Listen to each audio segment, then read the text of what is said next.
Hello दोस्तों, good morning, good afternoon, good evening to all of you. कैसे हो आप सभी लोग? अच्छे हो, बढ़िया हो? बिल्कुल ऐसे रहिएगा और पढ़ाई करते रहिएगा। इस बार आने वाले अटेम्प्ट में इनडायरेक्ट एक्सेस में आपको अबो 80 मार्क्स लेना है। यस, जोर से कहिएगा, इस बार 80 पार। ठीक है, चलिए। तो आपके पढ़ाई को सपोर्ट करने के लिए मैं कुछ नई चीजें हर बार लाता हूँ। तो इस बार मैं क्वेश्चन या डिस्कशन जो है यूट्यूब पे फ्री डाल रहा हूँ। ये क्वेश्चन डिस्कशन वीडियो जो है मैं रेगुलर बैच में मैंने रिकॉर्ड किए थे, तो कुछ रिकॉर्डेड लेक्चर है जो मैं अपलोड कर दूंगा और उसके बाद में कुछ lecture in process of recording है, मैं रिकॉर्ड करके डाल दूंगा। सो दोस्तों, यहाँ पे ये क्वेश्चन या डिस्कशन आज का हमारा पहला सेशन होगा। चलिए, डिस्कशन स्टार्ट करने के पहले आपको कुछ बातें मैं यहाँ पे बताना चाहूंगा। ये सारे लेक्चर्स क्वेश्चन या डिस्कशन के फॉर सीए फाइनल यूट्यूब पे फ्री आएंगे और आप ये लेक्चर को देख के अपनी स्टडी कंप्लीट कर सकते हो। और जो हमारा ड्रीम है, हमारा टारगेट है, और वो क्या कि ड्रीम ये है कि हमें सीए फर्स्ट अटेम्प्ट में क्लियर करना है आने वाले नवंबर दिसंबर अटेम्प्ट में, और दूसरा आईडीटी में अबो 80 मार्क्स लेना है। तो चलिए, इस ड्रीम को पूरा करने के लिए हम हमारी तैयारी शुरू करते हैं।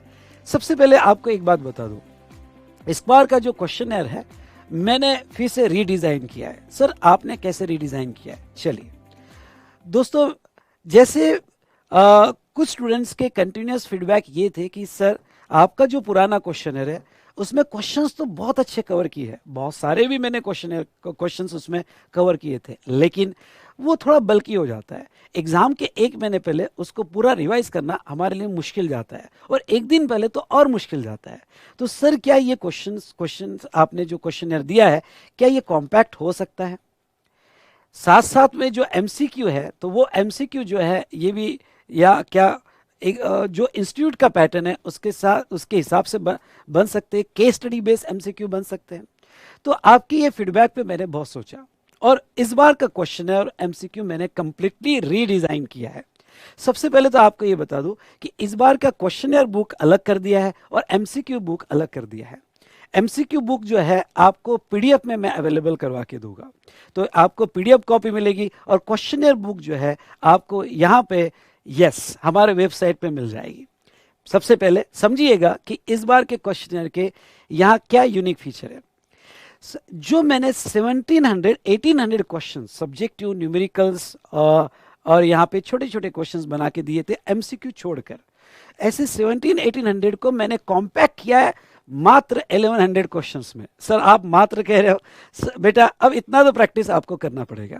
दूसरा यूनिक फीचर इस बार के क्वेश्चनर का, और वो ये कि मैंने क्वेश्चंस जब डिजाइन किए तो यहाँ इंस्टीट्यूट का जो अप्रोच है एग्जाम में क्वेश्चन पूछने का, उसको बेस लेके डिजाइन किए हैं।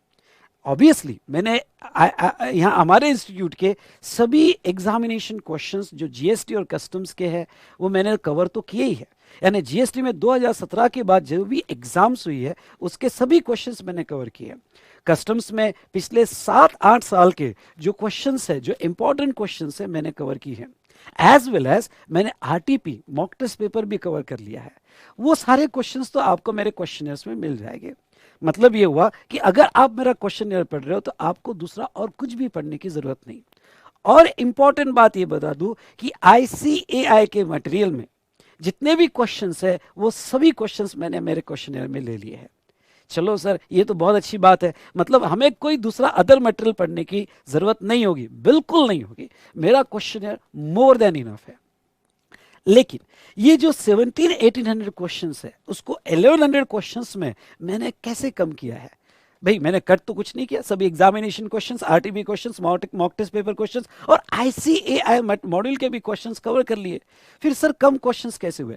जो मैंने खुद क्वेश्चंस बनाए थे, फिर मैं बैठा और मैंने ये देखा कि जो सिमिलर टाइप के क्वेश्चंस है जो मैंने भी बनाए हैं और उसी टाइप के क्वेश्चंस आईसीएआई के मॉडल में कवर है, एग्जाम में पूछ लिए। तो भाई, बहुत से मेरे बनाए क्वेश्चंस, उस टाइप के क्वेश्चंस भी एग्जाम में पूछ लिए थे, तो मैंने सिमिलर टाइप के क्वेश्चंस कम कर दिए और बहुत से सिमिलर टाइप के क्वेश्चंस मैंने कंबाइन कर दिए। तो इस तरह से इस बार का क्वेश्चन है मैंने बहुत कॉम्पैक्ट करके 1100 क्वेश्चंस में बनाया हुआ है, जिसमें सब्जेक्टिव छोटे क्वेश्चंस जिसे हम ऑब्जेक्टिव टाइप क्वेश्चंस कहेंगे, एमसीक्यू अलग, और न्यूमेरिकल क्वेश्चंस उसमें यहाँ कवर की है।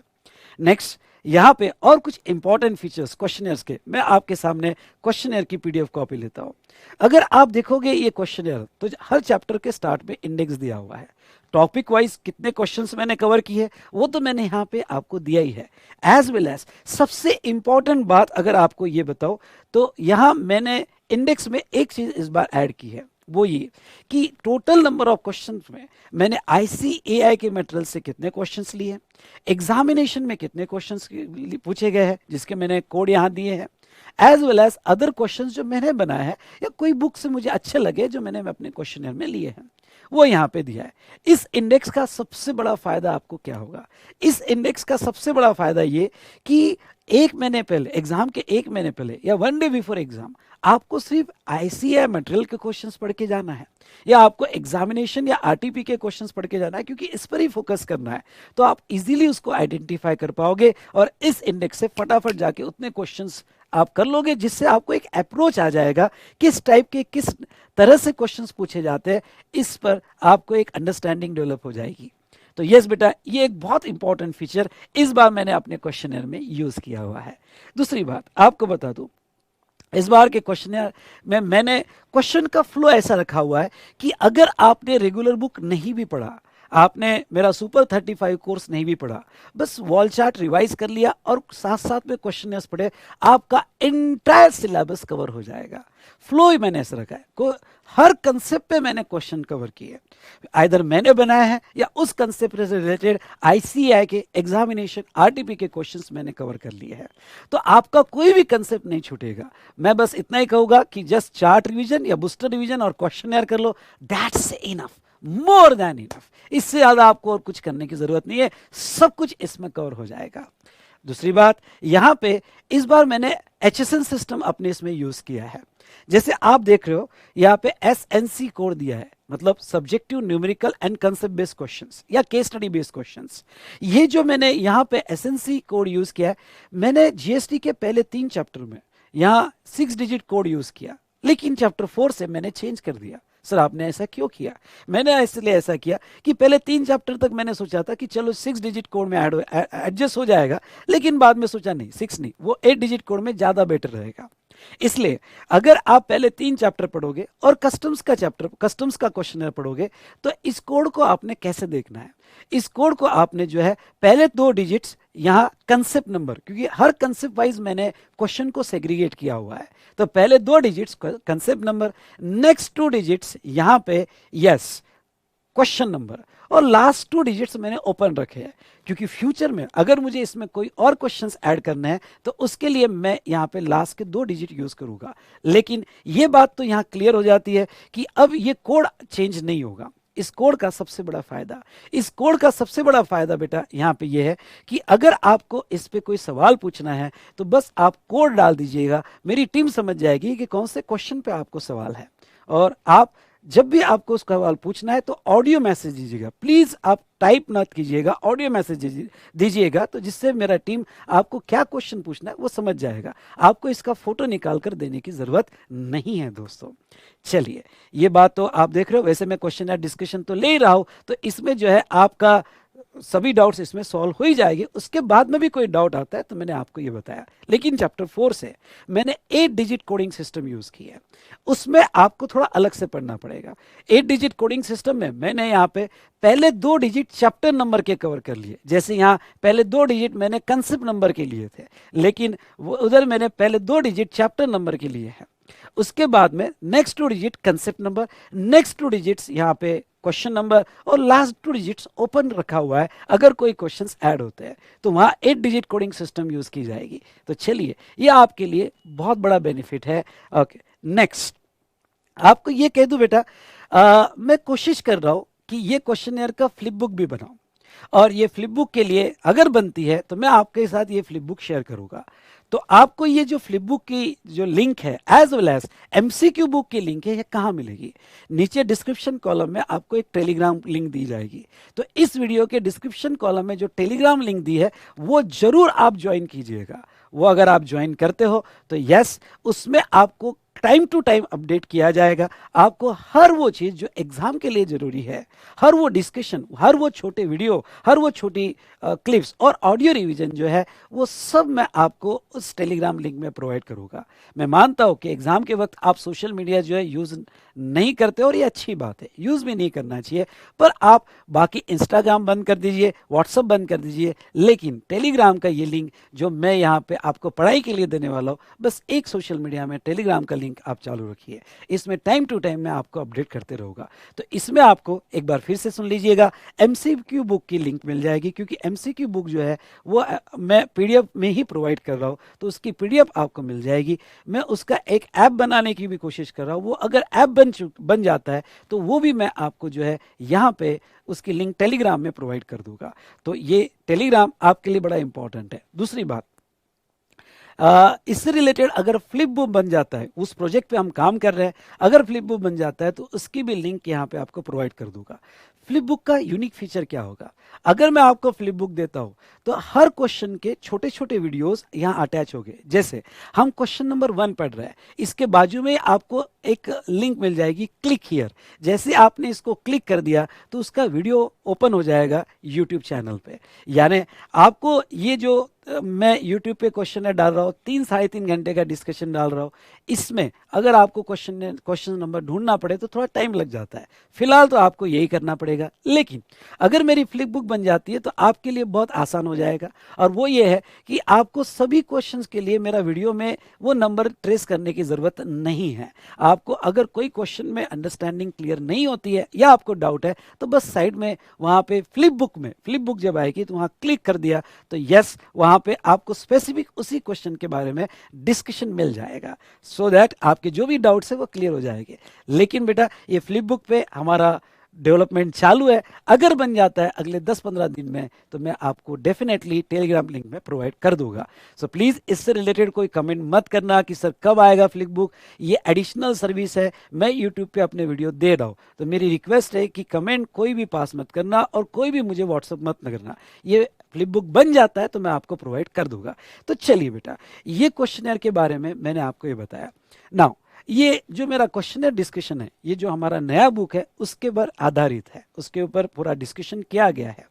इस बार मैंने स्टूडेंट्स के लिए गिव अवे प्राइज दी थी, जो पिछले 6 दिन में हमने बहुत से स्टूडेंट्स को इसका फायदा करवाया। लगभग यहाँ पे 3,500 कॉपीज गिव अवे स्कीम में स्टूडेंट्स को दी गई है, और जस्ट 4 दिनों में स्टूडेंट ने ये 3,500 कॉपीज बुक करके यस अपने ये गिव अवे स्कीम का फायदा लिया है।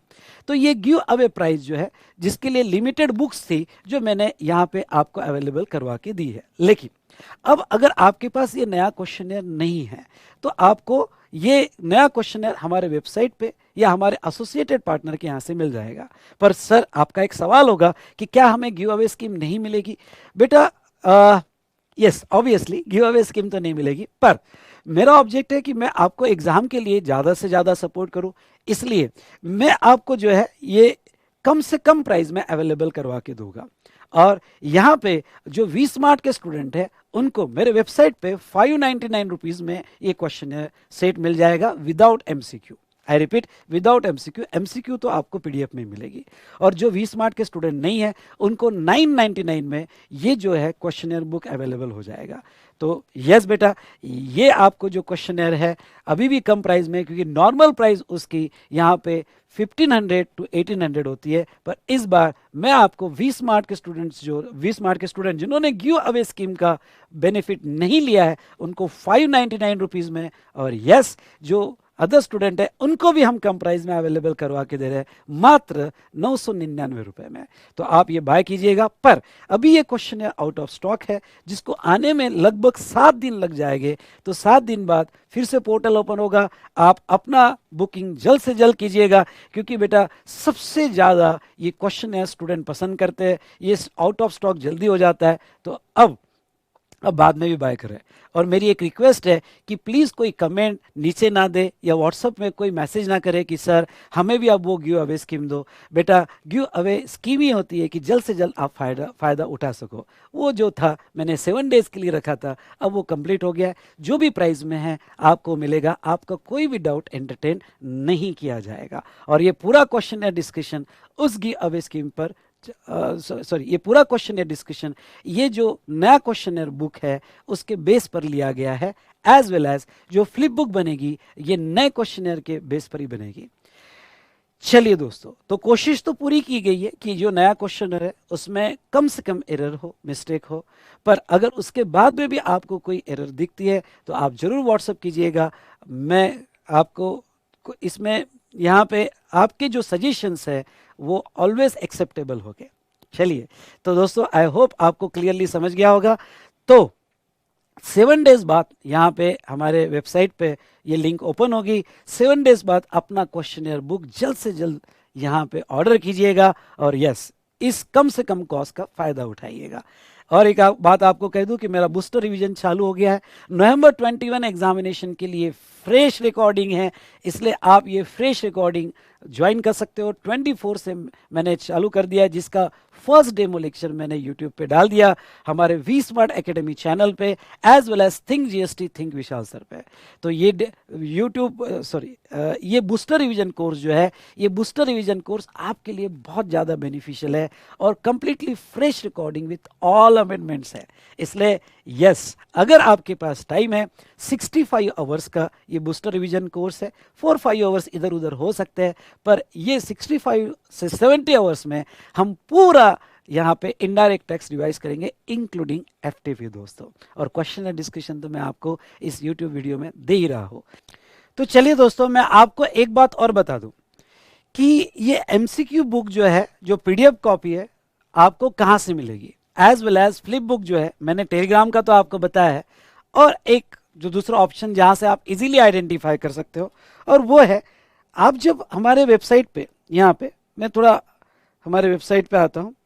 आप जब हमारे वेबसाइट पे कोर्स बाय करते हो, तो कोर्स बाय करते वक्त जैसे आपने कोर्स बाय किया हमारे वेबसाइट पे, तो आपका एक लॉगिन आईडी क्रिएट होता है, और ये लॉगिन आईडी, यूजर आईडी और पासवर्ड, इसमें अगर आप जाते हो तो इसमें आपका ऑर्डर स्टेटस, ध्यान से देखिएगा, ऑर्डर स्टेटस, इसमें अगर आप जाओगे तो इसमें आपने जो कोर्स बाय किया है, समझ लो आपने क्वेश्चनियर बुक बाय किया है, तो इस क्वेश्चनर बुक में ये जो लास्ट वाला पार्ट है कोर्स कंटेंट, ध्यान से देखिएगा, ये जो लास्ट वाला पार्ट है कोर्स कंटेंट, ये कोर्स कंटेंट में आपको जो है या कोर्स मटेरियल दिया हुआ है, और इस कोर्स मटेरियल में आपको क्वेश्चनर का यस एमसीक्यू बुक का पीडीएफ डिटेल्स मिल जाएगी, एज वेल एज अगर फ्लिप बुक बनता है तो फ्लिप बुक की भी डिटेल्स आपको यहाँ पे मिल जाएगी।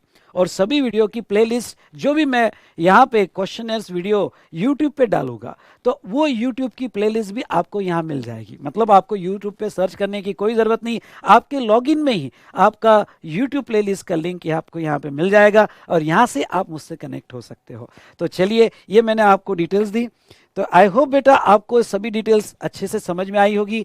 तो नीचे डिस्क्रिप्शन दिए हुए कॉलम में आपको टेलीग्राम लिंक भी ज्वाइन करना है, आपको 2 यूट्यूब चैनल सब्सक्राइब करना है, वी स्मार्ट एकेडमी जो हमारा मेन यूट्यूब चैनल है, और दूसरा think GST think Vishal sir, जिसमें मैं आपको कंटिन्यूअस अपडेट देते रहूँगा।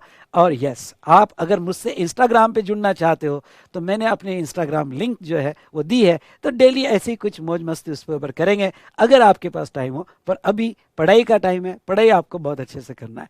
तो चलिए दोस्तों, आई होप आपको सब क्लैरिटी आई होगी। हम स्टार्ट करते हैं हमारा क्वेश्चन है डिस्कशन। अगर आप आओगे बेटा, इंट्रोडक्शन ऑफ जीएसटी में कंसेप्ट वाइज लिया है, और यहाँ मैंने आईसीएआई मटेरियल में के क्वेश्चंस मैंने कवर किए हैं, एग्जामिनेशन क्वेश्चंस कवर किए हैं, और अदर क्वेश्चंस जो है, plus RTP mock test paper के भी क्वेश्चंस हो गए, तो मैंने अपने क्वेश्चन या डिस्कशन में लिए हैं। तो हम शुरू करते हैं हमारा पहला चैप्टर, इंट्रोडक्शन ऑफ जीएसटी।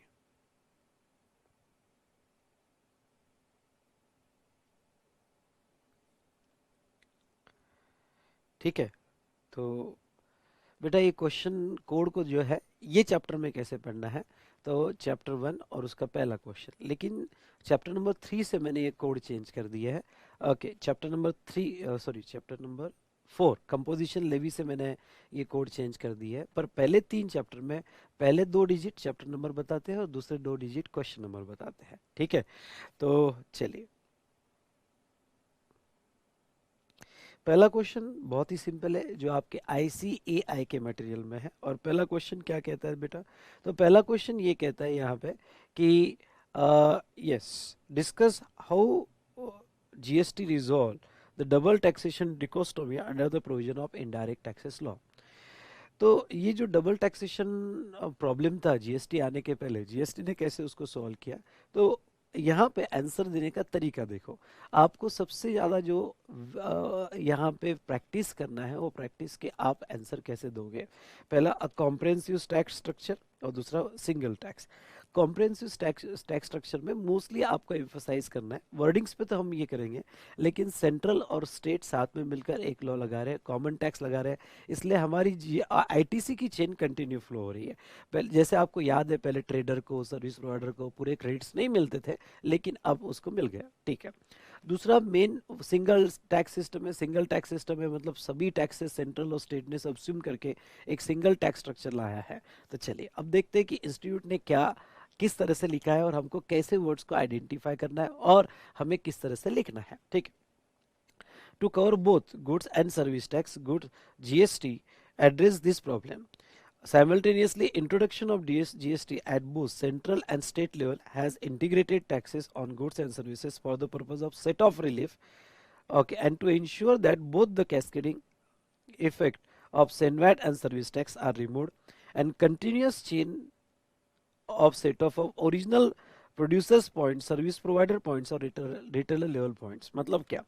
मतलब यहाँ पे पहला पॉइंट तो ये कि ये कॉम्प्रिहेंसिव टैक्स स्ट्रक्चर क्यों है, क्योंकि ये गुड्स और सर्विसेज पे दोनों पे है। दूसरा, सेंट्रल और स्टेट मिलके यहाँ पे लगा रही है। तीसरा, कि कैस्केडिंग इफेक्ट खत्म हो रहे हैं सेनवैट और सर्विस टैक्स और वैट के। और नेक्स्ट, एट प्रोड्यूसर, मैन्युफैक्चरर और मतलब प्रोड्यूसर यानी मैन्युफैक्चरर या सर्विस प्रोवाइडर या फिर यहाँ पे रिटेलर, ये तीनों लेवल को एक ही कॉमन प्लेटफॉर्म पे लाया है, इसलिए कॉम्प्रिहेंसिव टैक्स स्ट्रक्चर है। दूसरा, one single tax system. In GST regime, major indirect taxes have been subsumed in ambit of GST. The erstwhile concept of manufacture or sale of goods or rendering service are no longer applicable since the tax now levied on supply of goods or services। चलो ठीक है, तो ये question आया तो simple है, marks मत छोड़ना। ओके, यहाँ पे और समझाना लायक कुछ नहीं है, थोड़ा आपको वर्डिंग्स को यहाँ पे लर्न करना पड़ेगा और उसके ऊपर ग्रिप लाना पड़ेगा।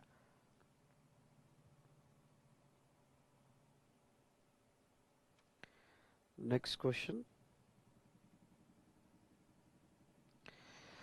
विच are the commodities are kept outside the preview of GST। कौन कौन सी कमोडिटी GST के प्रीव्यू के बाहर रखी है? ओके, तो आप तो ये बता सकते हो, बताओ कौन कौन सी कमोडिटी GST के प्रीव्यू के बाहर रखी है।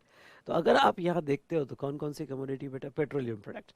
पेट्रोलियम प्रोडक्ट्स में अगर आप देखते हो तो petroleum crude, motor spirit, high speed diesel, natural gas और एविएशन टर्बाइन फ्यूल, ये तो ठीक है। Plus alcoholic liquor for human consumption, ये भी GST के बाहर रखा गया है। तो यहाँ जहाँ तक देखा जाए तो इतने प्रोडक्ट जो है GST के बाहर रखे गए हैं, ठीक है।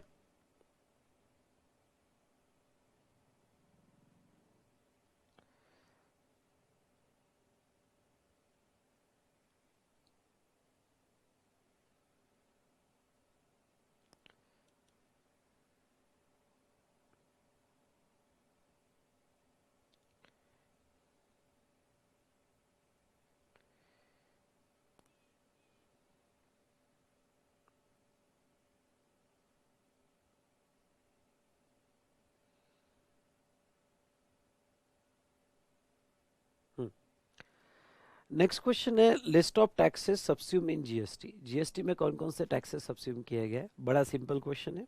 यहाँ पे सेंट्रल लेवल पे अगर देखा जाए तो excise duty, service tax, excise duty under medicinal and toilet preparation, उसके बाद में additional custom duties under custom tariff act, ठीक है, under custom tariff act 1975, surcharge and cesses in so far as they relate to supply of goods and services. तो ये central level पे और state level पे VAT, sales tax, CST, entertainment tax, lottery betting and gambling and entry all form of purchase tax, luxury tax और taxes on advertisement and state surcharges. अब इसमें मैं बस इतना कह देता हूँ कि एंटरटेनमेंट टैक्स के बारे में अगर हम बात करें तो जो स्टेट लेवल के एंटरटेनमेंट टैक्स है वो सब्स्यूम किए हैं, लेकिन जो लोकल बॉडीज के हैं वो एंटरटेनमेंट टैक्स सब्स्यूम नहीं किए। सब्स्यूम नहीं किए का मतलब ये बेटा कि वो टैक्सेस आज भी आपको लगेंगे, वो टैक्सेस आज भी आपको लगेंगे। ठीक है, डन, ओके।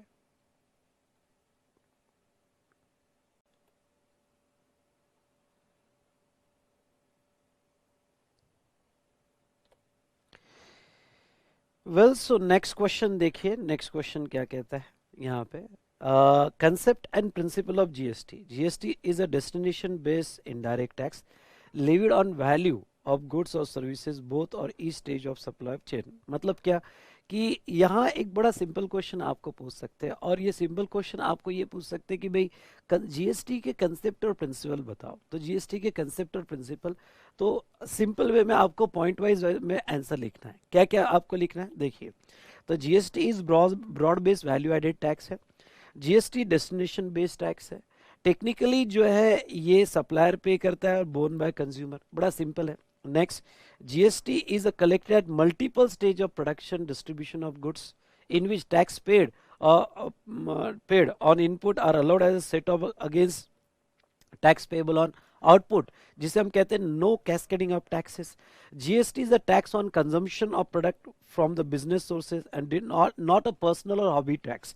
मतलब ये प्रोडक्ट बेस्ड टैक्स है, कंजम्पशन बेस्ड टैक्स है, और under GST continuous chain of tax credit यानी ITC throughout the chain आपको मिलते रहेगा। तो ये कुछ बेसिक प्रिंसिपल है जीएसटी के, और ये बेसिक प्रिंसिपल्स और यहाँ पे कंसेप्ट जो है आपको लिखना है अगर ये क्वेश्चन आया तो। ठीक है दोस्तों, यहाँ पे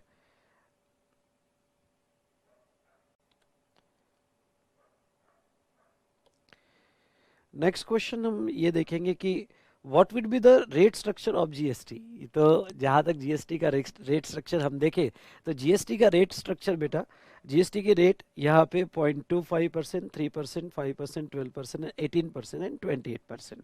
ये अलग अलग गुड्स पे अलग अलग रेट स्ट्रक्चर है, प्लस नील रेट और ओनली एग्जम्प्टेड गुड्स का भी रेट दिया है। जीएसटी टेरिफ में भी refer to okay know the tax rate for respective goods and services, so refer to know, ये दो बार आ गया, tax rate respective goods and services. तो ये था regarding to GST rate.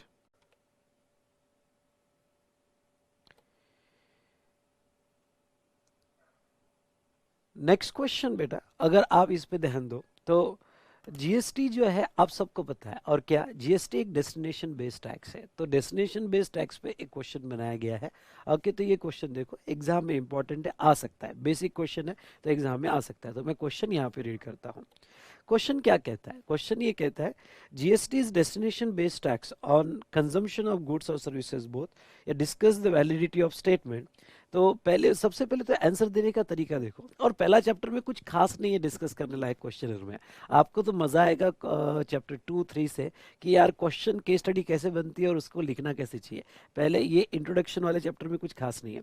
Statement is valid, okay वो देखो क्या कहते हैं, statement is valid, GST is destination based on the consumption of goods और services, GST known as destination based tax. ये वर्ड आपका आना चाहिए कि जीएसटी को डेस्टिनेशन बेस्ड टैक्स भी कहा जाता है, since the tax would be accrue on taxing authority which have jurisdiction over the place of consumption which also term as place of supply.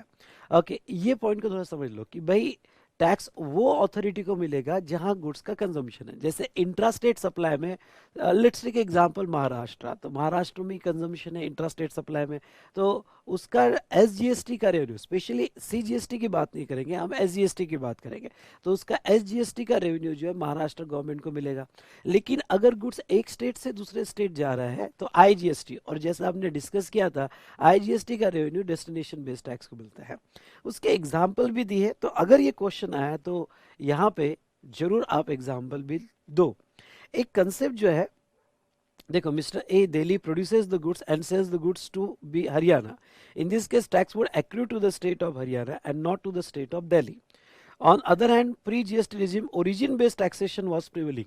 हाँ, ये पॉइंट थोड़ा समझ लो कि जीएसटी आने के पहले जब सीएसटी था, कुछ याद है आपको, सीएसटी इंटरस्टेट सप्लाई के केस में लगता था। तो जीएसटी आने के पहले जब बेटा सीएसटी था, तो सीएसटी जो है ओरिजिन बेस्ड टैक्स था, यानी उसका रेवेन्यू ओरिजिन स्टेट को मिलता था जो सेलर स्टेट को था। लेकिन बेटा जीएसटी आने के बाद जो है यहाँ पे इसका रेवेन्यू जो है डेस्टिनेशन बेस्ड अथॉरिटी को जाता है। ठीक है, नेक्स्ट पैरा क्या कहता है देखिएगा। नेक्स्ट पैरा कहता है कि under origin based taxation the tax under use to accrete to the state from where the transaction originated. In given case under origin based taxation central sales tax CST जिसे कहते थे would have been levied by center and collected by state of Delhi and not by state of Haryana. तो ये थोड़ा, अब देखो अगर exam में ये क्वेश्चन आया तो आपने कैसे लिखना चाहिए। तो अगर एग्जाम में क्वेश्चन आया तो बेटा आपने जो है यहाँ पे यस पहले तो ये डेस्टिनेशन बेस्ड टैक्स है। दूसरा, इन्होंने एक्सपेक्ट जो किया है इंस्टीट्यूट ने कि ओरिजिन बेस और डेस्टिनेशन बेस का डिफरेंस बताओ, एक एग्जांपल भी दिया है। तो अगर आपके पास एक स्टिकी नोट्स होगी तो भाई ऐसा क्वेश्चन आया, आपको इस पे ज़्यादा एनालिसिस करना है कि ऐसा क्वेश्चन आया तो मैं क्या करूँगा। तो पहला पॉइंट ये डेस्टिनेशन बेस है जीएसटी। दूसरा पॉइंट आपका क्या आना चाहिए, एग्जाम्पल। ओके, एग्जाम्पल लिया कैसा डेस्टिनेशन बेस है। और तीसरा डिफरेंस, यानी आप सिर्फ पॉइंट फिक्स करो, वर्डिंग्स टाइम पे कैसे भी लिखा तो भी चलेगा। और एक बात मैं आपको बता दूं, लर्न नहीं करना है, मैं आपको बहुत क्लियरली बता दूं कि लर्न नहीं करना है। तो डिफरेंस बिटवीन ओके क्या, तो डेस्टिनेशन बेस और ओरिजिन बेस, ओके इन दोनों का डिफरेंस बता दो। ओके दैट्स ऑल यहाँ पे। तो चलिए ये एग्जाम्पल हमने देखा।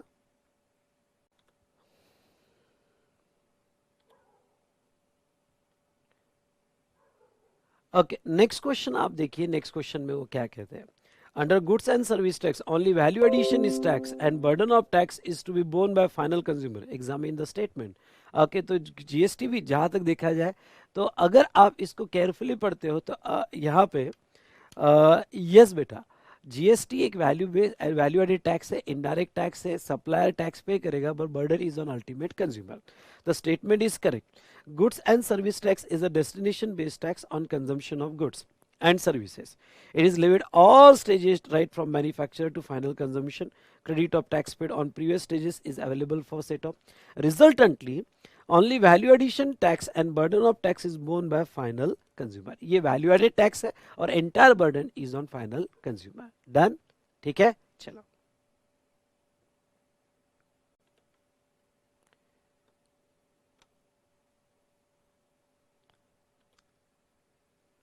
हाँ देखिए, explain the concept of dual GST model.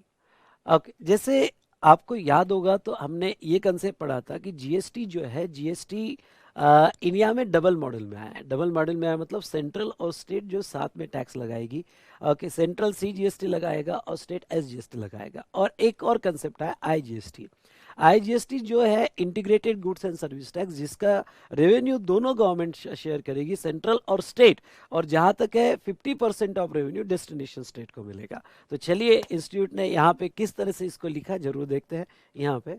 तो under dual model GST is impose concurrently central and state simultaneous impose of goods and service tax। मतलब पहला वर्ड तो आपका ये आना चाहिए कि दोनों साथ में लेवी कर रहे हैं। Second, central has a power to levy IGST on interstate supply of goods and और सर्विसेज। हाँ, आईजीएसटी लगाने का पावर सेंटर के पास है, लेकिन वो स्प्लिट हो जाता है ओके रेवेन्यू सेंट्रल और स्टेट में। Central and state union territory state legislature have power to levy CGST and SGST on intrastate supplies of the goods or services. Union territory without legislature have a power to levy UTGST on intrastate supplies of goods or services। तो इस तरह से GST model design किए गए हैं। ठीक है बेटा,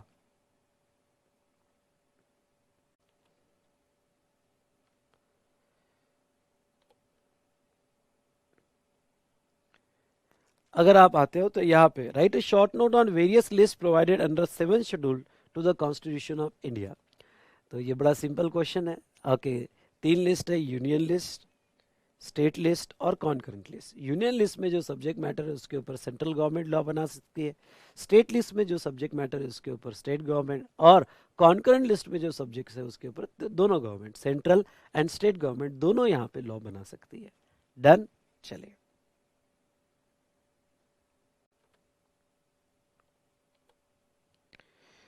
नेक्स्ट क्वेश्चन है यहाँ पे, why was the need to amend constitution of India before introducing the GST? ठीक है।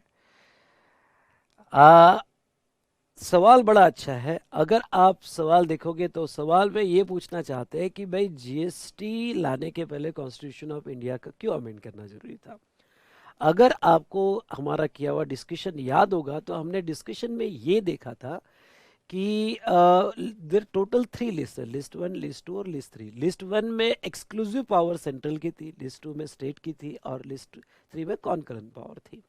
लेकिन जीएसटी दोनों मिलकर हमको साथ में चलाना था और दोनों मिलकर टैक्स लगाने का पावर आर्टिकल 246 शेड्यूल 7 के तीनों लिस्ट में नहीं था। तो एक थोड़ा मैंने बैकग्राउंड हिस्ट्री आपको पढ़ाया था और उसको लिखना कैसे चाहिए, इंस्टीट्यूट लिखते वक्त कौन से कितने पॉइंट्स हमारे से ये एक्सपेक्ट करती है, तो हमको इसको रीड करेंगे। देखिए यहाँ पे, earlier the physical power between centre and state were clearly demarcated in the constitution with almost no overlap between the respective domains.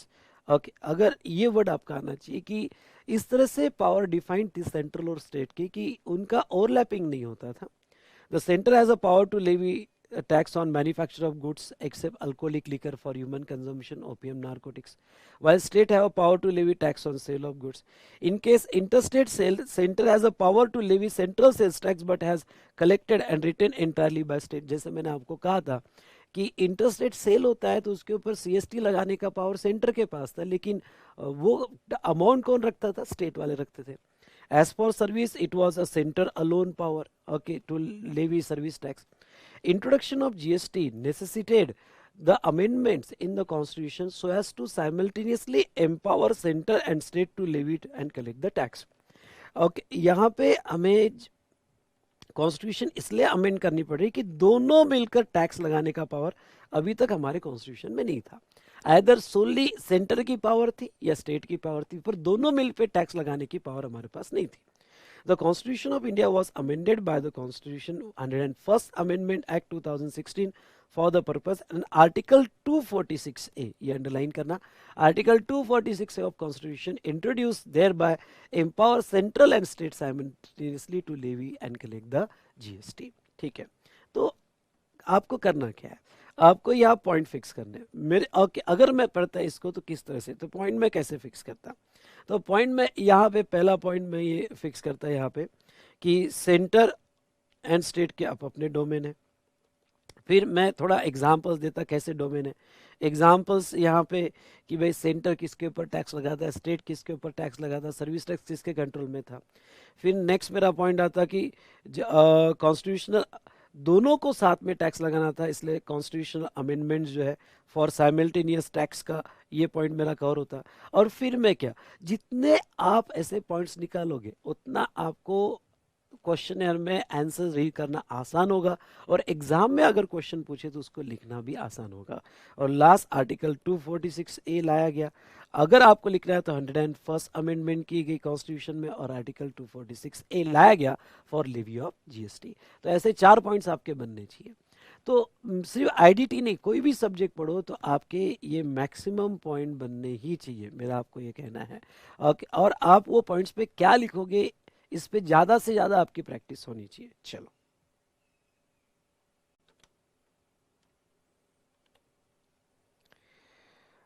Next question अगर हम देखें तो discuss the article 246A which grant the power to make the laws with respect to goods and service tax. Okay, जो ICAI material में दिया हुआ है। Okay, तो सीधा सीधा आर्टिकल 246 एक्सप्लेन करना है। ओके, पढ़ लेते हैं और पॉइंट फिक्स कर लेते हैं। तो देखो, article 246A stipulate the parliament and legislature of every state has a power to make the law with respect to goods and service tax. मतलब ये जो है लाइन, ये वर्ड बड़ी इंपॉर्टेंट है, parliament and legislature of state both can have power to levy a tax on goods और services imposed by union and such state. Parliament has exclusive power to make the law with respect to goods and services tax where supply of goods or services both in case of interstate movement, ठीक है, trade or commerce. However, in respect of petroleum crude, high-speed diesel, motor spirit, commonly known as petrol, natural gas, and aviation turbine fuel, aforesaid provision shall apply from the date notified on by the government on recommendation of council. मतलब क्या, article 246A का पहला point मैं दे दूंगा कि दोनों को power है, सेंट्रल एंड स्टेट दोनों को पावर है। दूसरा, अगर वो इंटरस्टेट होगा तो सेंटर के पास पावर है। ये मेरे से पॉइंट एक्सपेक्ट करते हैं, ये पॉइंट पे जितना प्रैक्टिस करोगे उतना अच्छा। नेक्स्ट यहाँ पे पेट्रोलियम प्रोडक्ट, नेचुरल गैस और एविएशन टर्बाइन फ्यूल एटीएफ पे ऑन रिकमेंडेशन ऑफ काउंसिल आएगा। ऐसे आपके 3 पॉइंट्स आने चाहिए। ये क्वेश्चन एग्जाम में पूछा गया था, और ऐसे क्वेश्चन अगर एग्जाम में पूछे जाए तो मार्क्स मत छोड़ना। मैं फिर से कह रहा हूं, मार्क्स मत छोड़ना, ठीक है।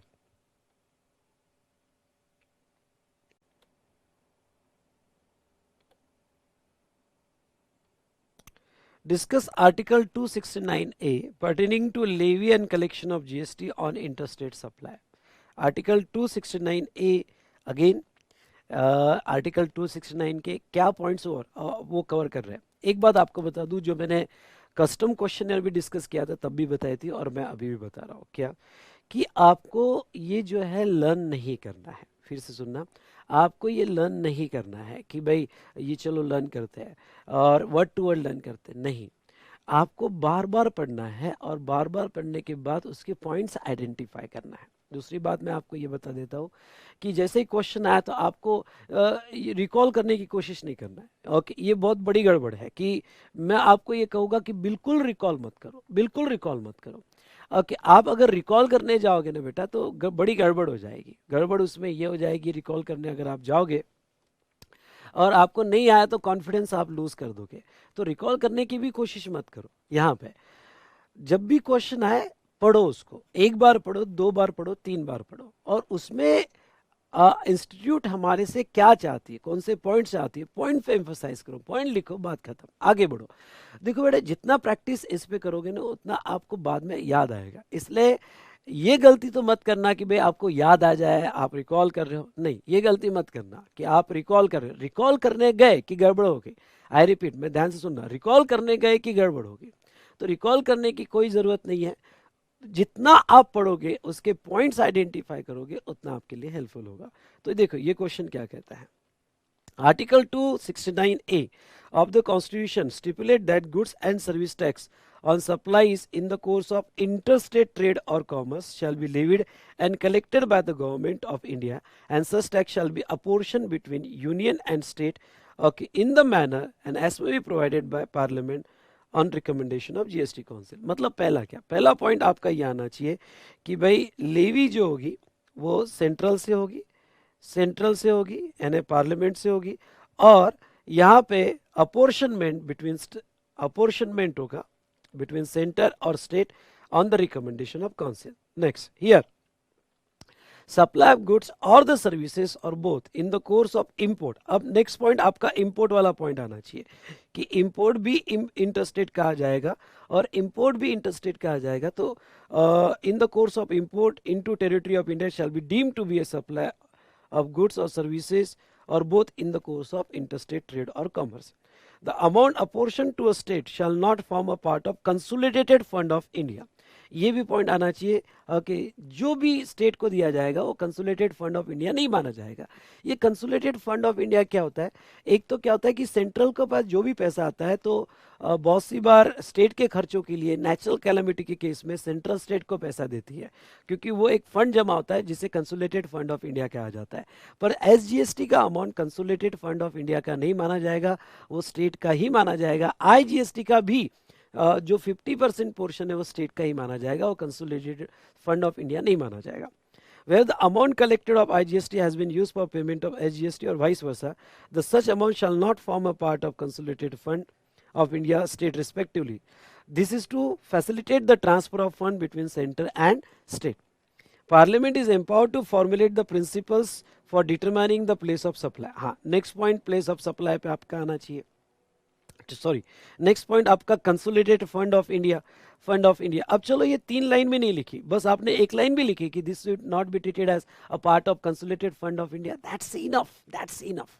ओके, यानी कोई भी चेक करेगा ना तो उसको ये समझ जाएगा क्या, उसको ये कि भाई पहले देखो तुमने ओके सेंट्रल और स्टेट पे लिखा, फिर अपोर्शन पहले तो आपने लिखा कि भाई सेंट्रल कलेक्ट करेगा, फिर अपोर्शन होगा, फिर इंपोर्ट वाला पॉइंट भी इंट्रा स्टेट में लिखा, और कंसोलिडेटेड फंड ऑफ इंडिया वाला पॉइंट भी लिखा, और आखिरी प्लेस ऑफ सप्लाई डिटरमाइन करने का पावर भी सेंट्रल के पास है। ये पॉइंट्स उसको दिख गए और आपने अंडरलाइन कर दिया ना, जैसा पहले केस में आप जहाँ तक है इंटरस्टेट जो है सेंट्रल गवर्नमेंट कलेक्ट करेगी, सेकंड आपने इंपोर्ट पे अंडरलाइन कर दिया, तीसरा कंसोलिडेटेड फंड ऑफ इंडिया, और चौथा बेटा प्रिंसिपल फॉर डिटरमाइनिंग। तो इनफ इनफ इनफ, ये जो प्लेस ऑफ सप्लाई वाला पॉइंट भी आपने अंडरलाइन कर दिया, दैट्स ऑल, खत्म, बाद में यही खत्म हो जाती है। ठीक है, चलो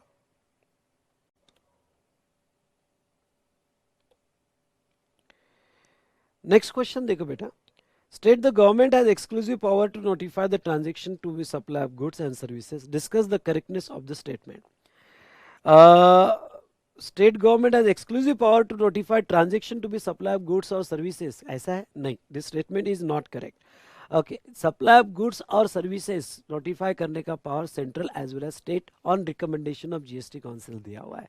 तो देखो, the state government can notify the transaction to supply of goods और services but only on recommendation of GST council. Further, central government or state government both on recommendation of GST council can notify an activity to be a supply of goods, not a supply of services, or supply of services, not a supply of goods, as neither supply of goods nor a supply of services। मतलब क्या, कौन सा supply goods हो सकता है, कौन सा supply services होता है, ये सिर्फ स्टेट गवर्नमेंट की पावर नहीं है। ओके, ये दोनों गवर्नमेंट की पावर है, और दोनों भी जो यहाँ पे आंसर देंगे on recommendation of GST council देंगे। ठीक है,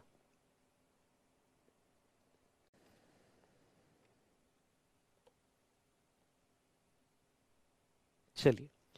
ITC limited is a company manufactures cigarette, अच्छा क्वेश्चन है, and supplies through the distributor Mr. Z for 2 lakhs on which charge excise duty as well as GST. Mr. Z further supplied to retailer Mr. R 2,20,000 and charge GST. Explain the treatment by ITC Limited and distributor Mr. Z is correct or not? Treatment is 100% correct, क्योंकि manufacturer दोनों tax लगाएगा, excise और GST, और आगे की chain में सिर्फ GST लगेगा। तो in case of tobacco and tobacco products, underline, manufacturer would be subject to GST in addition to central excise would have to power of levy in addition to the central would have power to levy central excise duty on this product। ठीक है, therefore treatment of ITC limited on supply of tobacco and tobacco product is correct। recipient supply mister Z can take ITC only for GST. Excise का वो ITC नहीं ले सकता है, लेकिन GST का ले सकता है।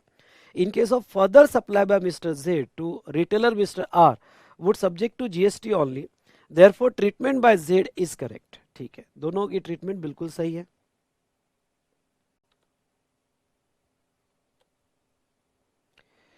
नेक्स्ट क्वेश्चन है, what are the taxes that will be continue after GST. GST के बाद कौन कौन से टैक्सेस कंटिन्यू किए गए, मतलब जीएसटी में सब्सिम नहीं हुए? Basic custom duty, export duty, stamp duty and property tax, electricity duty, taxes on profession, trade and employment, excise duty on alcoholic liquor for human consumption and petroleum product. इतने product पे आज भी continuous taxes है। GST आने के बाद भी ये एक्स्ट्रा टैक्सेस लगते हैं, और कभी कभी तो ऐसा हो सकता है कि दोनों भी टैक्सेस लगे। ठीक है, दोनों भी टैक्सेस लगे। तो पर अभी तो ऐसा है कि basic custom duty, export duty, stamp duty, property tax, electricity, ये टैक्सेस आज भी कंटिन्यू रखे गए हैं। चलो,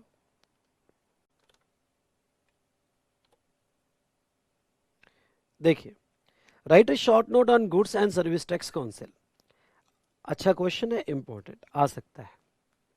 ठीक है, article 279A of Constitution empower the President to constitute joint forum of central and state called as Goods and Service Tax Council। ठीक है, the provision relating to GST Council came into force on 12 December 2016। President constituted the GST Council on 15 September 2016।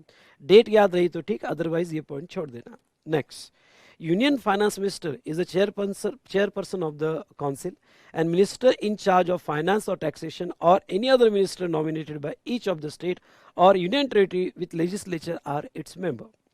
Beside union minister of the state in charge of revenue or finance is also their member. Function of council is to make recommendation to union and state on important issues like rate, exemptions, threshold limit, dispute resolution, etc. The GST Council has decided the threshold exemption, composition threshold, GST rate, GST legislation including rules and notification. मतलब क्या? अब आपको points क्या लिखना है? अगर GST council पे यहाँ पे स्ट्रक्चर पे इन्होंने सवाल पूछा, फ्रेमवर्क पे सवाल पूछा, पहला प्रेसिडेंट के अंडर में बना, ओके प्रेसिडेंट के अंडर में बना, ये प्रेसिडेंट के अंडर में कब बना, डेट याद रही तो ठीक। नेक्स्ट ये जो रिकमेंडेशन देगा, ओके पहले तो इसका स्ट्रक्चर कैसा रहेगा, स्ट्रक्चर कैसा रहेगा जीएसटी काउंसिल का, हु इज द चेयरपर्सन, उस पर आपका ये होना चाहिए। फिर ये रिकमेंडेशन कौन कौन सी बातों पे देगा, तो रिकमेंडेशन जो जो बातों पे देगा ये, तो इतने आपके पॉइंट्स इसके अंदर कवर होने चाहिए। ठीक है, डन।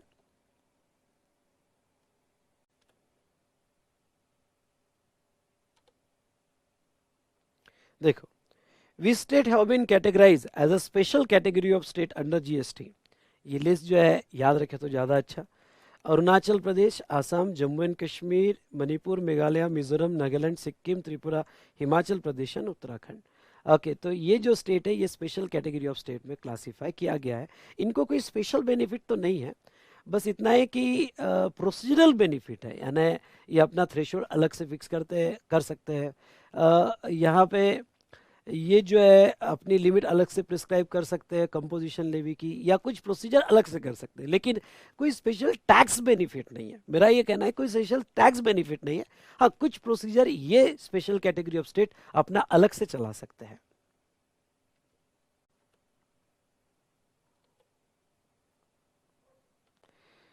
नेक्स्ट क्वेश्चन में डिस्कस करूंगा, what are the functions perform by GSTN. जैसे goods and service tax network जो कॉमन पोर्टल कहा जाता है, जो सेंट्रल और स्टेट का मिला के या जीएसटीएन पोर्टल बनाया गया है। वैसे मैं आगे तो पढ़ाऊंगा ही प्रोसीजर पार्ट में, पर ये ओके जो कॉमन पोर्टल है जीएसटी पोर्टल, अब तो आप ओके आपको ये सब पता ही है। तो ये रजिस्ट्रेशन के लिए हेल्प करता है, उसके बाद में रिटर्न फाइलिंग के लिए हेल्प करता है, उसके बाद में जीएसटी कंपटीशन और सेटलमेंट के लिए हेल्प करता है। आईजीएसटी स्पेशली सेंट्रल और स्टेट में कैसे अपोर्शन किए जाएंगे, matching of tax payment details with banking network, ये भी हेल्प करता है। Providing various MIS report to central and state government based on the tax payers information. उसके बाद में providing analysis of tax payer profiles and running matching engine, matching of reversal of reclaim of ITC वगैरह। तो ये सब के लिए वो यहाँ पे हेल्प करता है जीएसटी पोर्टल। डन। तो ये था जीएसटीएन पोर्टल किस बातों के लिए हेल्प करता है।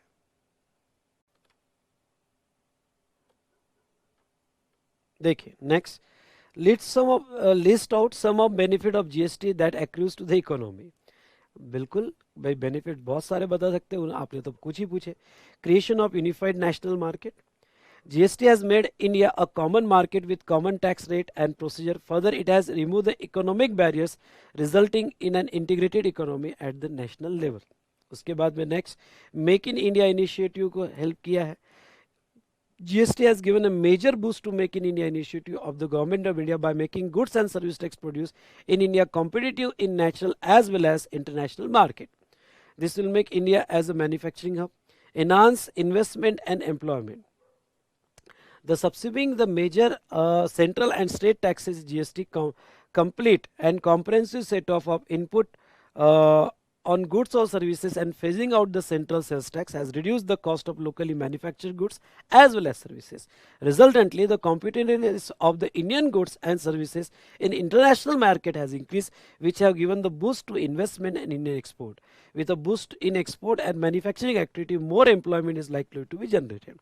सवाल देखो क्या था, सवाल ये था कि इंडियन इकोनॉमी के लिए जीएसटी क्या हेल्प कर रहा है। इसमें आप ये मत लिखना बेनिफिट कैस्केडिंग फैक्टर ये है, इंडियन स्पेसिफिकली सवाल ये कि इंडियन इकोनॉमी के लिए जीएसटी कैसे हेल्प कर रहा है। तो ये 3 पॉइंट्स आपके कवर होने चाहिए। ठीक है,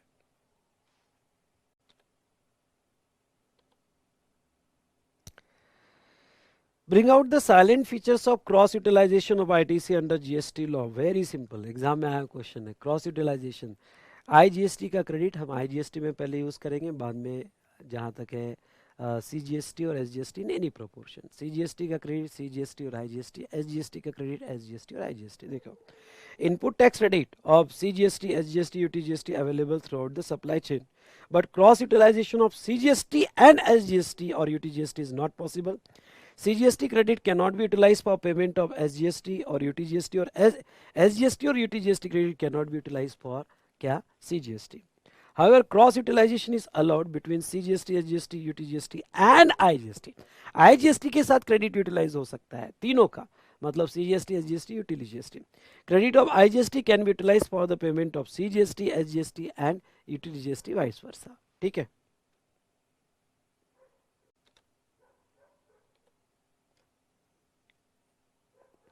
नेक्स्ट क्वेश्चन, एक प्रैक्टिकल क्वेश्चन लिया है मैंने. Mr. Nimit, a supplier of goods, pays GST under regular scheme. He is not eligible for any threshold exemption. He has made the following outward taxable supplies in the month of August 2017. Intrastate supplies of goods 6 lakhs, interstate supplies of goods 2 lakhs. He has also furnished the following information in respect of purchases made by him from registered dealer during August 2017. Intrastate purchase of goods, interstate purchase of goods, balance of ITC available at the beginning of the August 2017. तो वो दिया हुआ है. Rate of CGST, SGST 99, 18% on outward and inward. Both inward outward supplies are given are exclusive of taxes wherever applicable. All the condition necessary for availing the ITC has been fulfilled. Compute the net GST liability. देखो, तो पहले तो ITC statement, आपके पास ITC कितना है वो निकाल लो. ITC आपके पास तो ओपनिंग बैलेंस दिया हुआ है. आपने जो परचेसेस की है इंट्रा स्टेट और इंटरस्टेट, तो आपने दो टाइप की परचेस की है, इंट्रा स्टेट और इंटरस्टेट. इस पर का जो है आईटीसी बनता है वो आप निकाल लो. तो यहाँ पे आपने इंट्रा स्टेट परचेस किया है तो CGST और SGST लग के आया होगा. इंटरस्टेट परचेस 50,000 की किया है, उसके ऊपर IGST, यानी आपका 3 ओके क्रेडिट जमा हो गया. अब लिखते हुए ख्याल रखना कि पहले IGST का कॉलम लेना, ओके, फिर CGST और SGST, यानी हमें आगे भी आसानी होगी. ओके, फिर कंपटीशन ऑफ GST. आपका आउटवर्ड सप्लाई इंट्रास्टेट और इंटरस्टेट पे निकाल लिया आपने आउटवर्ड सप्लाई. ओके, इसमें भी पहला कॉलम IGST, फिर CGST और SGST. अब फिर हम यूटिलाइजेशन स्टार्ट करेंगे. हमारे पास IGST का 29,000 क्रेडिट है, CGST का 51 है और SGST का 71 है. तो 29, 51, ओके 71. IGST का पहले IGST में यूज होगा, इसलिए पहला कॉलम IGST का लेना. फिर बचा हुआ यहाँ पे CGST और SGST एनी प्रोपोर्शन में आप यूज कर सकते हो, लेकिन बचा कुछ भी नहीं है. चलो ठीक है. उसके बाद में CGST का हमने CGST में यूज कर लिया, बाकी क्रॉस. SGST का हमने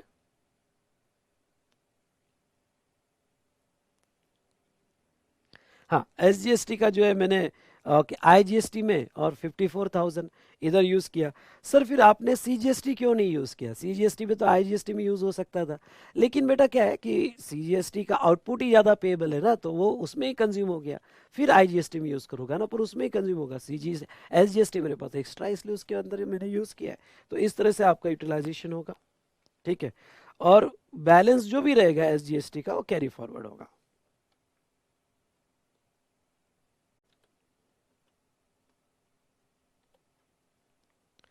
हाँ, mention various component under GST law. तो CGST central goods and service tax act 2017, SGST state goods and service tax act 2017, integrated goods and service tax act 2017 and union territory goods and service tax 2017. उसके बाद में mention the various component of GST act. Repeat हो गया क्या ये? Same question है शायद. ठीक है.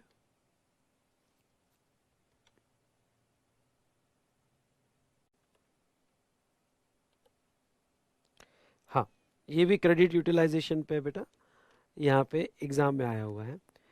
A makes intrastate supply of goods valued 50,000 to B within the state of Karnataka. B makes interstate supply X located in Telangana after adding 10% as a margin. Thereafter, X Limited sell its to Y in Telangana after adding 10% margin. Assume that rate of GST chargeable is 18% and IGST also 18%. Calculate tax payable at each stage of transaction, details above. However, input tax credit is available and can be utilized. Calculate net tax payable in cash at the each stage of transaction. Indicate which government will receive the tax paid and to what extent. ठीक है. तो पहले तो ए to be transaction है, intra state supply है, तो यहाँ पे 50,000 प्लस उसका जीएसटी 59,000। फिर ट्रांजेक्शन हुआ बी टू एक्स में, बी टू एक्स में 10% मार्जिन, मतलब यहाँ पे 50,000 का गुड्स खरीदा, 55,000 10% मार्जिन है, उसके ऊपर आईजीएसटी, क्योंकि ये इंटरस्टेट है इसलिए आईजीएसटी लगा दिया गया। ठीक है, तो ये जो है यहाँ एक जीरो एक्स्ट्रा है, 64,900। और उसके बाद में आईजीएसटी पेबल है, और आईजीएसटी में हम सीजीएसटी भी यूज़ कर लेंगे और एसजीएसटी भी यूज़ कर लेंगे, दोनों भी यूज़ करने मिलता है। तो 900 पेबल है आईजीएसटी जो आपका नेट पेबल आएगा। उसके बाद में next transaction X to Y हुआ, इंट्रास्टेट हुआ, तो वो भी 10% वैल्यू एडिशन पे हुआ, सीजीएसटी और एसजीएसटी उसके ऊपर पेबल आ रहा है। तो अब सीजीएसटी और एसजीएसटी के लिए आप आईजीएसटी यूज़ कर सकते हो। तो आईजीएसटी पहले आपने सीजीएसटी में यूज़ कर लिया, बाद में एसजीएसटी में यूज़ कर लिया, या कोई भी रेशियो में यूज़ कर लिया, उसमें कोई प्रॉब्लम नहीं है।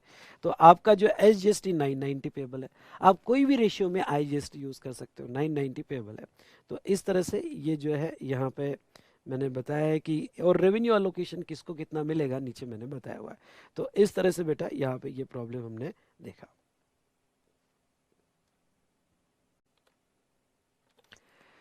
तो पहला चैप्टर ऐसा कोई खास नहीं था इसमें डिस्कस करने लायक, पर हमारा पहले चैप्टर के क्वेश्चन खत्म हो गए, आपने भी घर पे पढ़ लेना। मेन तो बेटा अब चैप्टर 2 3 से चालू हो गए। जीएसटी क्या है आपको आगे आगे देखिए होता है क्या, आपको देखने मिलेगा। ठीक है,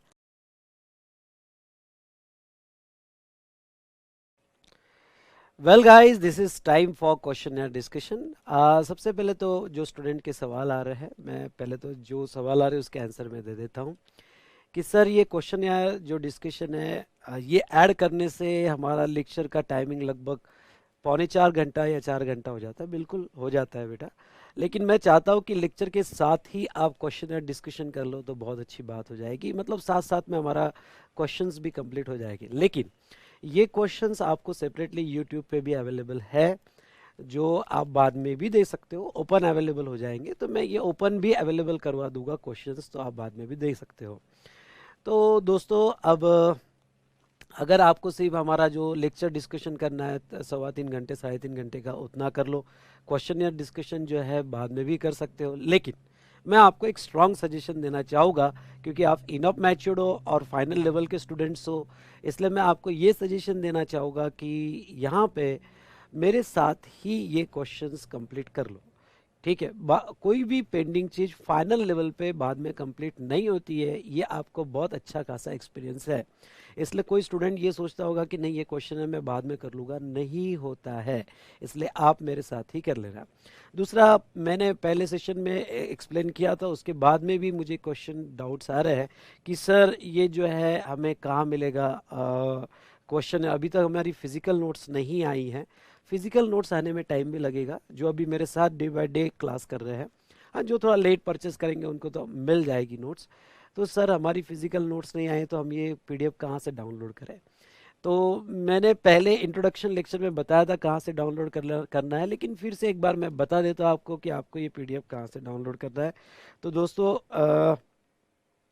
जब आप हमारे वेबसाइट पे आओगे www.vsmartacademy.com पे, तो वेबसाइट पे आने के बाद मैं आपको बता देता हूँ यस यहाँ पे कि फाइनल लेवल पे अगर आप फाइनल में आओगे तो फाइनल में फैकल्टी वाइज में यहाँ पे ओके फैकल्टी वाइज में जब आओगे तो यहाँ आपका जो न्यू क्लासेस है आईडीटी रेगुलर कोर्स, ये आपने बाय किया होगा। इसमें जाकर आपको जो है डेमो बुक करके ये ऑप्शन आएगा, तो डेमो बुक में आपको देख लेना है। इसमें आपको मिल जाएगा कस्टम क्वेश्चनर्स और जीएसटी क्वेश्चनर, पहला फोल्डर है, इसमें आपको ये मिल जाएगा डिटेल्स। ओके, तो पहले 3 चैप्टर तो मैंने डाले हुए हैं, तब तक नोट्स आ जाएगी आपको, डोंट वरी। ठीक है, ओके लगा तो और एक चैप्टर में 1 2 चैप्टर्स और ऐड कर दूंगा। ठीक है, चलिए, तो आई होप आपको आंसर मिल गया होगा दोस्तों। ठीक है, तो चलिए स्टार्ट करें हमारा क्वेश्चन है डिस्कशन। तो यहाँ पे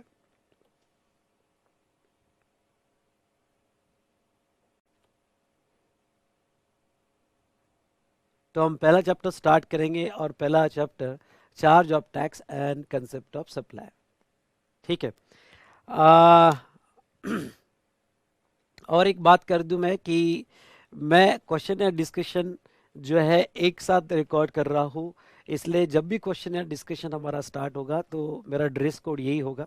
पूरे क्वेश्चन या डिस्कशन में मैंने ड्रेस कोड यही यूज़ किया है, इसलिए ये जो है एक्स्ट्रा वीडियो क्लिप होगी और ये एक्स्ट्रा वीडियो क्लिप मैं यहाँ अटैच करने वाला हूँ, ठीक है।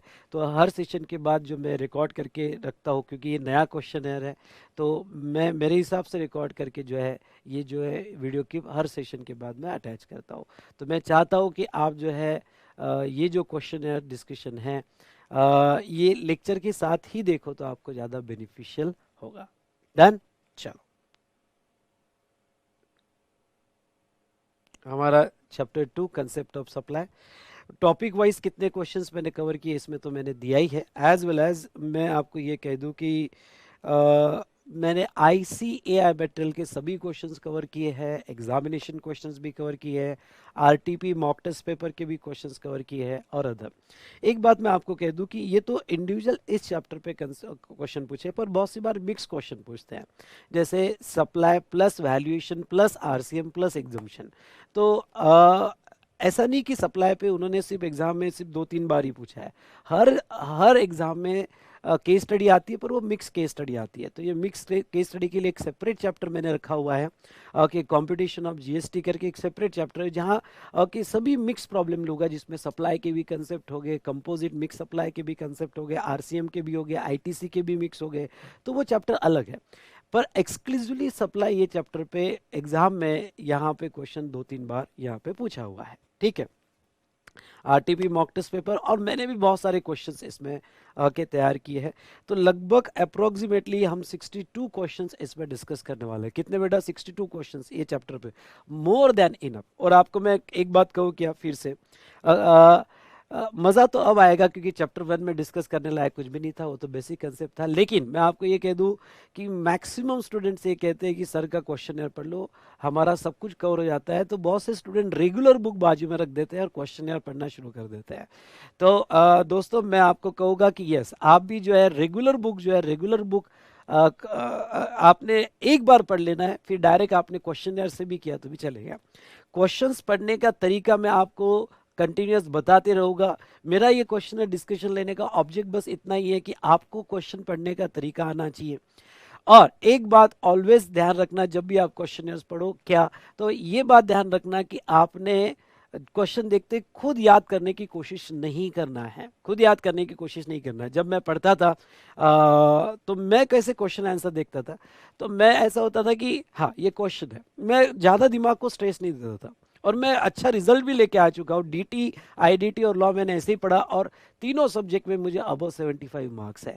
मैं कैसे पढ़ता था, शायद ये मेरा पढ़ना आपको हेल्प कर दे, इसलिए मैं क्या करता था कि अच्छा क्वेश्चन पढ़ लिया, इससे रिलेटेड मैंने रेगुलर बुक ओपन करता था कि मैंने क्या पढ़ा उससे रिलेटेड मैं पढ़ता था। फिर मैं क्वेश्चन का आंसर भी पढ़ता था कि जो मैंने पढ़ा और इंस्टीट्यूट वो किस तरह से चाहती है। टाइम लेता है बेटा, लेकिन एक बार आपका टाइम आपने इन्वेस्ट कर दिया है ना, तो बहुत बेनिफिट होता है। तो इंस्टीट्यूट कैसे चाहती है, किस तरह से मुझे मोल्ड करना है, किस तरह से मुझे कहाँ शॉर्ट करना है, कहाँ मुझे बड़ा करना है, क्योंकि हम रेगुलर बुक से तो बहुत कुछ पढ़ते हैं, पर ये प्रैक्टिस आपकी होना बहुत ज़रूरी है, तो ही आप अच्छा स्कोर कर सकते हो। सिर्फ पढ़ना यानी आप पास होना ऐसा नहीं है। आप जब सब्जेक्ट पढ़ते हो, क्लासेस करते हो, तो आप सिर्फ 30-40% सिलेबस कंप्लीट कर रहे हो। मेन पार्ट है सबसे ज़्यादा प्रैक्टिस कि किस तरह से अपना आंसर आपको मोल्ड करना है जैसे आपकी इंस्टीट्यूट चाहती है। इस पे हमें ज़्यादा से ज़्यादा प्रैक्टिस करना है, इसलिए रेगुलर बुक से जल्दी हट जाओ और के क्वेश्चनर पे आ जाओ, और क्वेश्चनर मेन बना लो और रेगुलर बुक उसके साथ साथ एंसिलरी बना लो, उसके साथ सपोर्टिंग बना लो, तो ज़्यादा आपको हेल्प होगा, ठीक है। और याद करने की कोशिश मत करो, ओके, आप आंसर देखो, बार बार रेगुलर बुक देखो मैंने क्या पढ़ाया था। हर क्वेश्चंस में रेगुलर बुक आपकी ओपन होनी चाहिए, आंसर ओपन होने चाहिए, सो दैट आपकी इतनी ट्रिमेंडस प्रैक्टिस हो जानी चाहिए क्वेश्चनर पे कि आपको डेफिनेटली बहुत हेल्प करेगा। तो मैं हर क्वेश्चनर के इसमें आपको बताता हूँ, और ये चैप्टर के स्टार्टिंग में भी मैंने आपको बताया, और हर चैप्टर के स्टार्टिंग में मैं आपको याद दिलाते रहूंगा कि क्वेश्चनर हमें कैसा पढ़ना है दोस्तों। तो चलिए शुरू करते हैं यहाँ पे।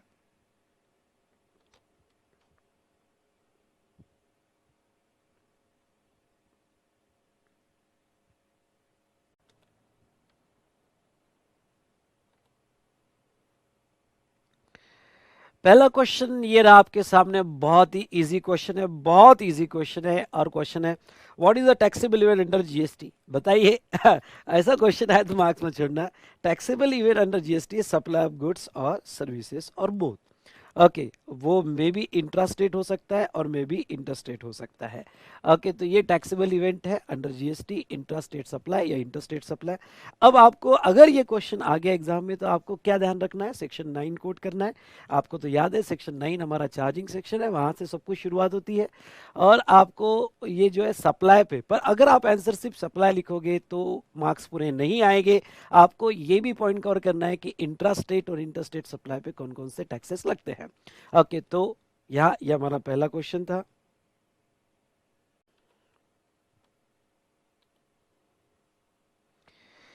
नेक्स्ट क्वेश्चन ये देखिए, supply of all goods and और services taxable under GST, discuss the validity of the statement.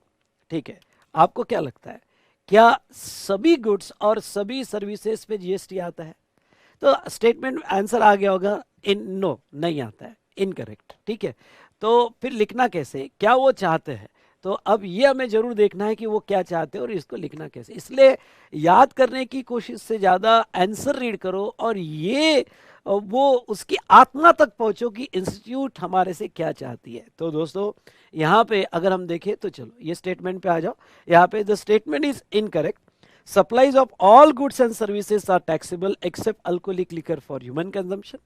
Okay, statement तो इनकरेक्ट है, सभी गुड्स पे जीएसटी नहीं आता है, alcoholic liquor for human consumption पे तो नहीं है, और petroleum product, aviation turbine fuel वगैरह जो है ये तो उस डेट से आएगा जिस दिन जीएसटी काउंसिल रिकमेंड करेगा। इसलिए सभी गुड्स और सर्विसेज जो है वो टैक्सेबल नहीं है दोस्तों। चलो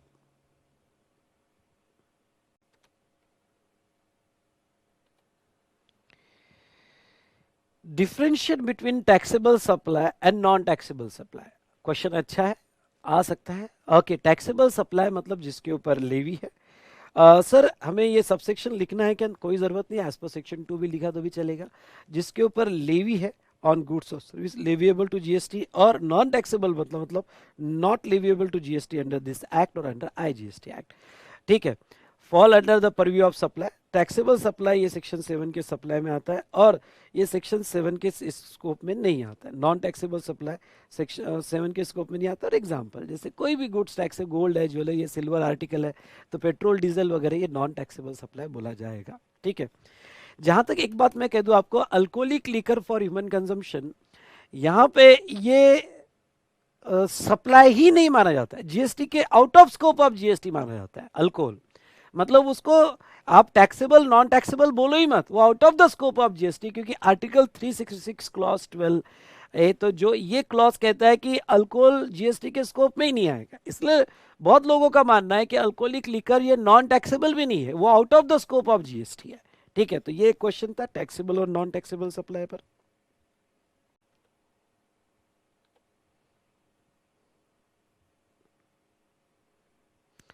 नेक्स्ट क्वेश्चन है what is the difference between nil rated, zero rated supply of goods और सर्विसेज। ख्याल रहे, नील रेट सप्लाई और जीरो रेट सप्लाई दोनों में बहुत फर्क है। ठीक है, नील रेट, ध्यान से सुनना है मेरी बात। ओके, नील रेट सप्लाई मतलब जिसका rate in tariff is nil. Okay, nil rate tariff में है, ओके वो एग्जम्प्ट है, या वो एग्जम्प्ट होगा बेटा, तो टैरिफ में रेट नील है या फिर वो एग्जम्प्ट है। ठीक है, तो इसे यहाँ पे नील रेट सप्लाई कहते हैं। तो वो इंडिया में कोई भी सप्लाई करे उसके ऊपर जीएसटी नील आएगा या एग्जम्प्ट आएगा। लेकिन बेटा जीरो रेट सप्लाई है क्या? जीरो रेट सप्लाई मतलब गुड्स एग्जम्प्ट नहीं है, एक्सपोर्ट इंसेंटिव दिए इसके ऊपर। मतलब अगर आप एक्सपोर्ट करते हो, एसईजेड में सप्लाई होता है, ओके एक्सपोर्ट करते हो एसईजेड को सप्लाई होता है, तो वहां पे उसको ये वर्ड आना चाहिए, उसको एक्सपोर्ट इंसेंटिव दिया गया, उसको जीरो रेटेड सप्लाई कहा जाता है। ठीक है, तो यहाँ पे उसको वैसा तो रेट है, पर आप एक्सपोर्ट कर रहे हो, आप गवर्नमेंट के लाडले हो, तो आपको जीरो रेट करके दिया है। चलिए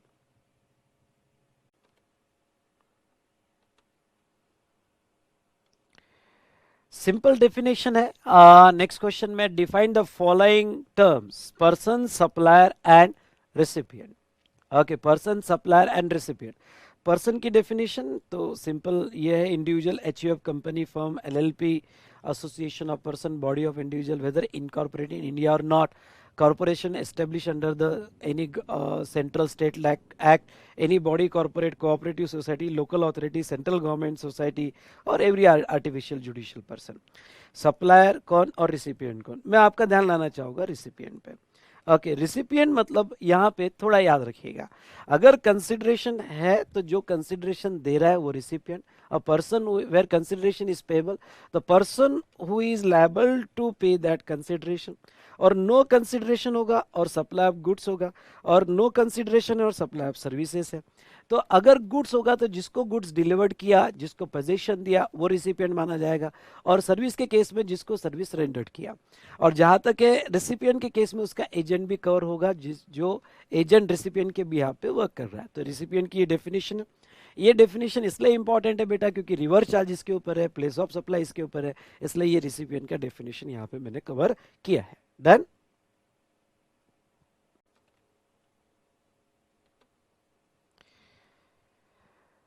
नेक्स्ट जो है ये कंसेप्ट डीडीपी पर, डीम्ड डिस्टिंक्ट पर्सन, जो सेक्शन 25 में डिफाइंड है.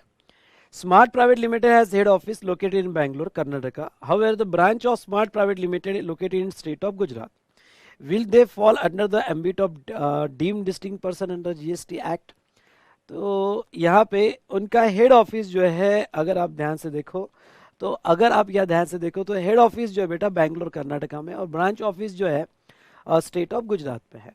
तो सेक्शन 25 कहता है कि ईच स्टेट वाइज आपको रजिस्ट्रेशन लेना है, और 25(4) कहता है कि अगर आपने स्टेट वाइज सेपरेट रजिस्ट्रेशन लिए तो उसको डीम्ड डिस्टिंक्ट पर्सन कहा जाएगा. तो अगर आप इसको रीड करते हो तो देखो यहाँ पे as per clause 4 of section 25C GST Act, Smart Private Limited shall require to obtain a separate registration in the state of Karnataka and Gujarat in respect of head office and branch respectively. Thus head office and branch shall be treated as distinct person, क्योंकि वो जहाँ तक है separate registration लेंगे और उनको distinct person यहाँ पे कहा जाएगा.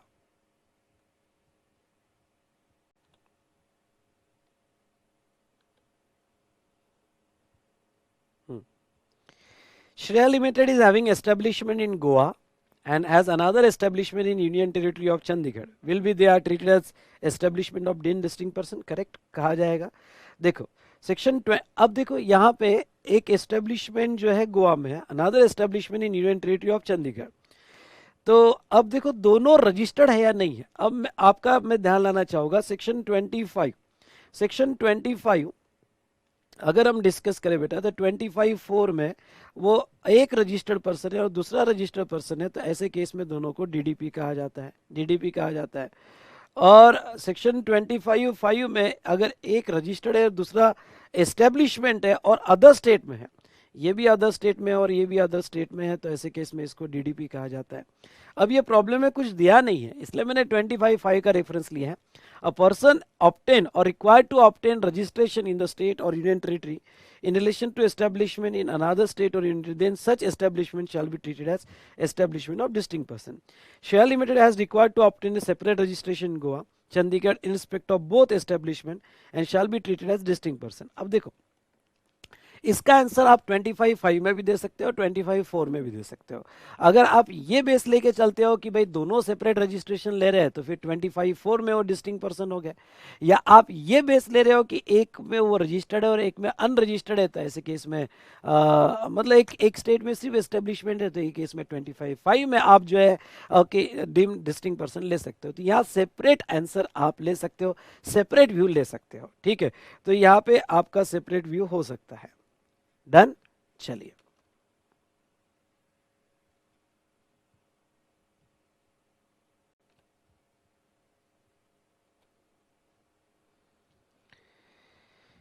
नेक्स्ट बेटा सिंपल डेफिनेशन है गुड्स और सर्विसेज की.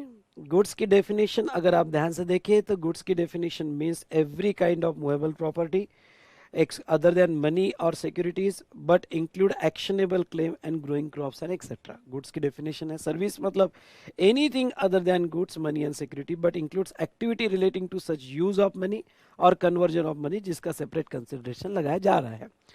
और ये explanation जो है for removal of doubt it is hereby clarified that service include facilitating और arranging the transaction in securities. तो ये सर्विस की डेफिनेशन में स्पेशल कवर किया जाएगा। सिंपल डेफिनेशन है, इसमें समझाने लायक कुछ नहीं है। लेकिन ये सिंपल क्वेश्चंस भी मैंने ये इसलिए लिया क्योंकि अगर डायरेक्ट आप मेरा क्वेश्चनर पढ़ना चालू करो तो ये चीजें भी कवर हो जानी चाहिए, सो दैट कि आपको रेगुलर बुक पढ़ने की कोई जरूरत ना पड़े। ठीक है,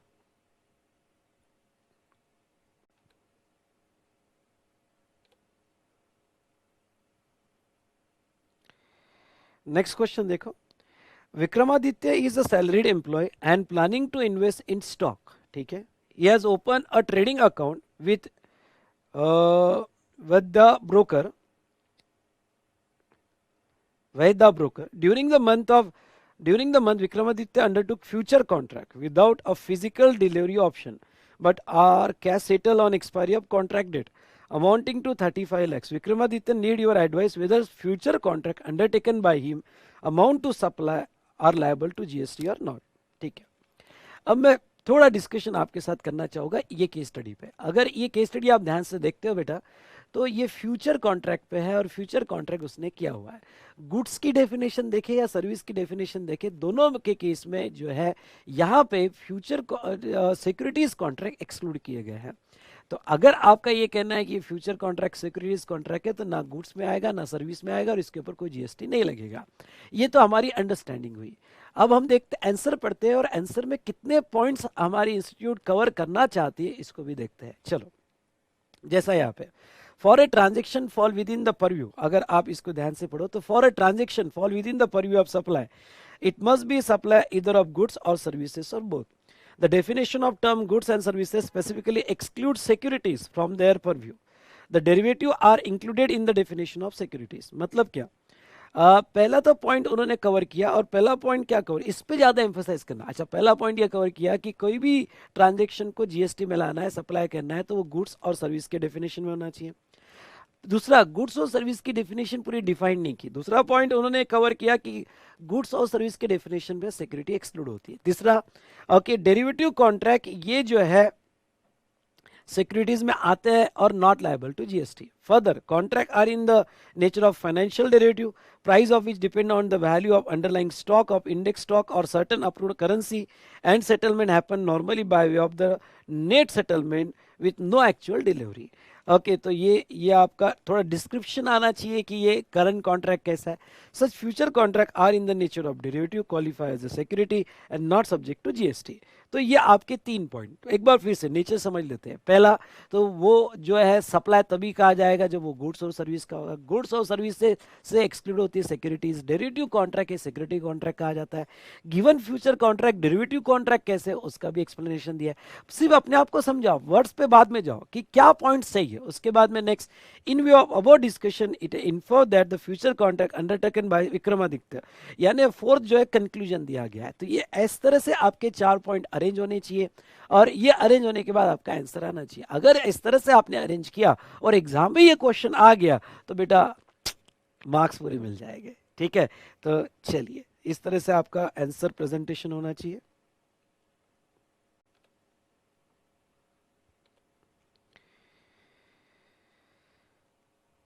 Will GST be applicable on any interest charge for payment after credit period?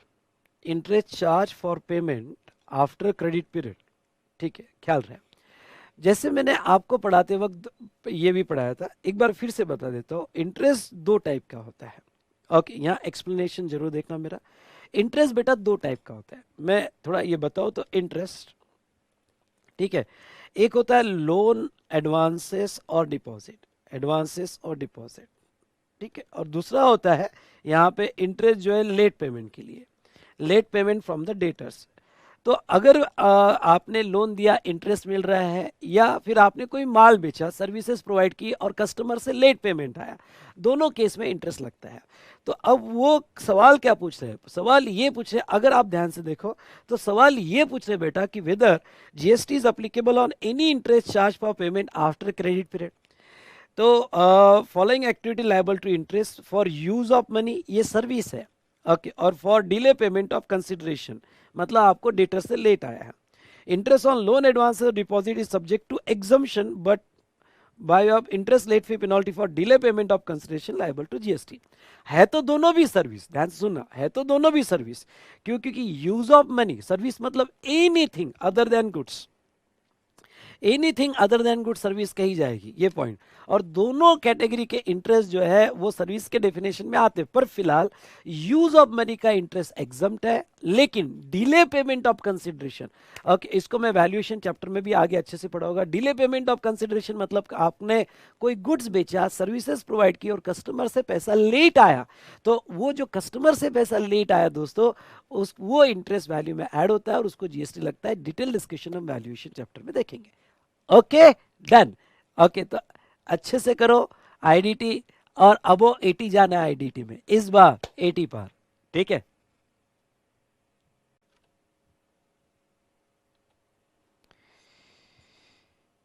Well, next question बड़ा अच्छा क्वेश्चन है, ठीक है। ROB Shareholding Limited, approved intermediary, has entered into a transaction wherein certain securities were to be lent to the Dhan Bank under securities lending scheme.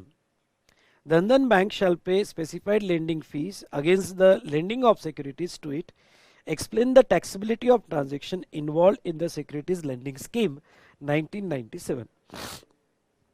Okay. तो ये problem जो है किसके ऊपर है, किसके बेस पर है, थोड़ा एक स्ट्रक्चर डिजाइन कर लेते हैं। सिक्योरिटीज लेंडिंग स्कीम, पहली बात तो सिक्योरिटी वर्ड आ गया। सिक्योरिटी हमने पढ़ा था गुड्स और सर्विस के डेफिनेशन में, हमने ये पढ़ा था कि सिक्योरिटीज होगी तो गुड्स और सर्विसेज के डेफिनेशन से एक्सक्लूड किया जाएगा, सिक्योरिटीज ट्रांजेक्शन हो गए तो। लेकिन अगर to facilitate the transaction in securities होगा और arranging the deal in securities होगा, तो वो गुड्स और सर्विस के डेफिनेशन से एक्सक्लूड नहीं किया जाएगा, उसे सर्विस माना जाएगा, ठीक है। तो ये एक स्ट्रक्चर हमने पढ़ा था। अब ये केस स्टडी का आंसर कैसे दिया गया, और ये जो सिक्योरिटीज लेंडिंग फीस चार्ज की, इसके ऊपर जीएसटी आएगा या नहीं आएगा, ये बड़ा इंपॉर्टेंट पार्ट हो जाता है। तो चलिए यहाँ पे थोड़ा देख लेते हैं कि उसके ऊपर जीएसटी आएगा या नहीं आएगा। मेरे सामने तो ये क्लियर हो गया कि ये जो है सिक्योरिटीज लेंडिंग फीस जो है वो to facilitate the transaction in securities, और वो सर्विस है, उसके ऊपर जीएसटी आना चाहिए। ओके, और ये केस में रिवर्स चार्ज भी लगता है। लेकिन हम लिखने का तरीका देखेंगे, पॉइंट्स कैसे फिक्स किए देखेंगे, और इंस्टीट्यूट ने इस आंसर को किस तरह से स्टेप बाय स्टेप मोल्ड किया है, वो तरीका हम जरूर जानने की कोशिश करेंगे। तो चलिए दोस्तों शुरू करते हैं यहाँ पे कि ये पढ़ो यहाँ पे, और पढ़ने के बाद हम पॉइंट भी फिक्स करते हैं। तो देखिए यहाँ पे अगर हम देखें तो पहला पॉइंट क्या लिया है उन्होंने, securities lending scheme 1997 facilitate the lending and borrowing of the securities. Securities are neither covered in the definition of goods, not covered in the definition of service. पहला पॉइंट। अब जब आप आंसर पढ़ रहे हो तो आपको समझ में आ रहा है कि आप ये 1997 वगैरह तो नहीं लिख सकते, हाँ ये याद भी नहीं कर सकते, तो ज़्यादा अपना टाइम वेस्ट नहीं करने का, ज़्यादा उसके अंदर दिमाग नहीं डालने का। पहले तो कह दूं कि आप ये नहीं कर सकते, इसलिए 1997 आपको याद करने की कोई ज़रूरत नहीं है। हाँ, सिक्योरिटीज लेंडिंग स्कीम में हम सिक्योरिटीज लेन कर सकते हैं, बोरो कर सकते हैं, और गुड्स और सर्विस के डेफिनेशन में ये जो है सिक्योरिटीज कवर नहीं होती है, आपका दूसरा पॉइंट हो गया। तीसरा पॉइंट आपसे क्या एक्सपेक्टेड है, तीसरा पॉइंट है therefore transaction in securities which involve disposal of securities not a supply of GST and hence not taxable. तो डिस्पोजल ऑफ सिक्योरिटीज इंस्टीट्यूट क्या चाहती है, इंस्टीट्यूट यहाँ पे ये चाहती है कि सिक्योरिटीज जो डिस्पोज होती है वो गुड्स के बाहर है, वो सप्लाई के बाहर है, उसके ऊपर जीएसटी नहीं आएगा, ठीक है। However the SLS does not treat a lending of securities as a disposal of securities and therefore it not excluded from the definition of service. SLS मतलब क्या, सिक्योरिटीज लेंडिंग स्कीम जो है ये जो है लेंडिंग ऑफ सिक्योरिटीज को disposal of securities नहीं मानती। ये बहुत इंपॉर्टेंट पॉइंट और कंक्लूडिंग पॉइंट है, ये आपका आना चाहिए कि securities lending scheme does not recognise as a lending of security as disposal of securities, वो डिस्पोजल ऑफ सिक्योरिटीज नहीं है, इसलिए वो डेफिनेशन ऑफ सर्विस में आता है। Lending fees charge from the borrower of the security has a character of consideration and taxable under GST. Apart from above, activities of the intermediary facilitating lending and borrowing of the securities for commission or fees are also taxable separately. तो उसके ऊपर tax तो आएगा। Circular number भी coat किया, पर exam में circular coat करने की कोई ज़रूरत नहीं है, आप ऐसा भी लिख सकते हो एज पर सर्कुलर ये है, ये इंटरमीडिएट सर्विस है और इसके ऊपर टैक्स आएगा। तो ऐसे आपके 5 पॉइंट्स आने चाहिए अगर ये केस स्टडी आपको पूछा गया। तो एक बार फिर से पॉइंट्स क्या आने चाहिए, कंटेंट से ज़्यादा पॉइंट्स क्या आने चाहिए। पहले ओके मेरे साथ रिवाइज करो, चलो कम ऑन। पहले मैं सिक्योरिटीज लेंडिंग स्कीम पे बारे में बात करूंगा, दूसरा मैं गुड्स के डेफिनेशन से एक्सक्लूड होता है, तीसरा मैं थोड़ा कंपैरिजन दूंगा कि डिस्पोजल ऑफ सिक्योरिटी एक्सक्लूडेड है, और सिक्योरिटीज लेंडिंग स्कीम के हिसाब से लेंडिंग ऑफ सिक्योरिटीज या डिस्पोजल ऑफ सिक्योरिटीज नहीं मानी जाएगी, ये पॉइंट दूंगा। और उसके बाद में यहाँ पे वो इंटरमीडिएट सर्विस है और वो उसके ऊपर जीएसटी आएगा, वो as a supply of service मानी जाएगी। तो ये आपके 5 पॉइंट्स इसमें फिक्स होने चाहिए, ठीक है दोस्तों।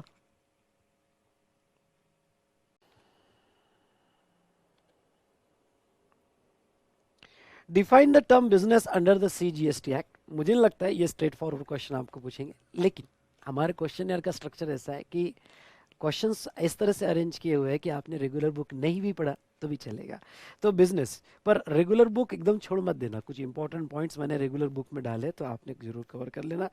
तो बेटा बिजनेस, बिजनेस इंक्लूड्स, ध्यान रखिए, business includes any trade, commerce, manufacture, profession, vocation or incidental ancillary activity in nature of subclause A, or supply of acquisition of goods or services or capital goods before commencement or closure of the business, club association society की services अपने member को, admission to the premises, उसके बाद में holder of an office okay, वो भी in the course of business माना जाएगा, रेस क्लब की सभी activities in the course of business मानी जाएगी, और गवर्नमेंट की सभी activities क्यों ना as a public authority of business के कोर्स में मानी जाएगी, ठीक है। तो ये रीड कर लेना, लर्न करने की कोई ज़रूरत नहीं है। अगर आपको याद होगा तो मैंने रेगुलर बुक में पढ़ा हुआ है general activity and special activity.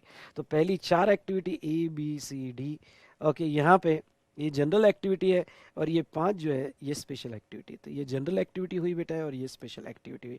ऐसी टोटल 9 एक्टिविटीज़ आपकी बिजनेस के डेफिनेशन में आती हैं।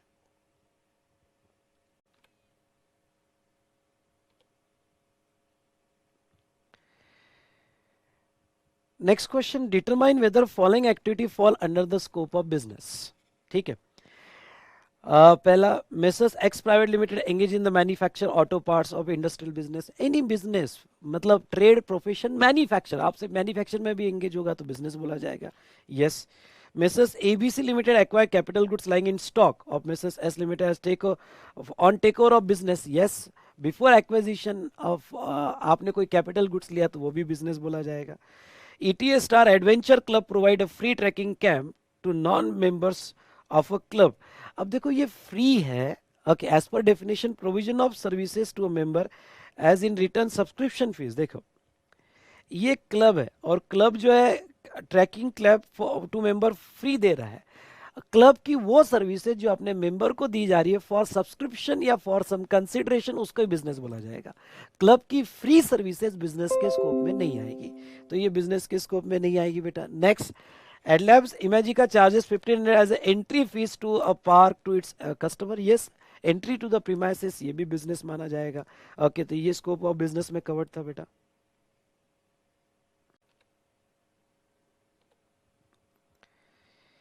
चलिए next, determine whether below activity covered in the definition of business, goods sold in a store maintain by company for welfare of the employ.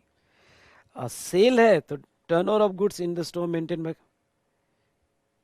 ये जो है, अब देखो आपकी कंपनी का मेन बिजनेस नहीं होगा पर आप सेल कर रहे हो और एंसिलरी टू योर बिजनेस है, एम्प्लॉय को बेच रहे हो, तो ये एंसिलरी टू मेन बिजनेस माना जाएगा, इंसिडेंटल टू मेन बिजनेस माना जाएगा और बिजनेस के स्कोप में आएगा। If Mr. Chotu want to hire premises but the same is already hired by Mr. Motu, now Mr. Motu agreed to vacate the payment of 3 lakhs to him, which is popularly called as पगड़ी। तो क्या पगड़ी in the course of business मानी जाएगी? तो देखो, business includes admission to any premises, okay, for consideration. Now Mr. Motu is receiving payment of 3 lakhs allowing to cover the definition of business, तो वो भी बिजनेस के डेफिनेशन में आएगी। Now third, activities of Pune Race Club for horse race collected 5 lakhs through the license book में, पर ये भी आएगा। एक्टिविटी ऑफ रेस क्लब, ये बिजनेस के डेफिनेशन में आता है बेटा, ओके। तो ये सभी जो है बिजनेस के स्कोप में आएगी।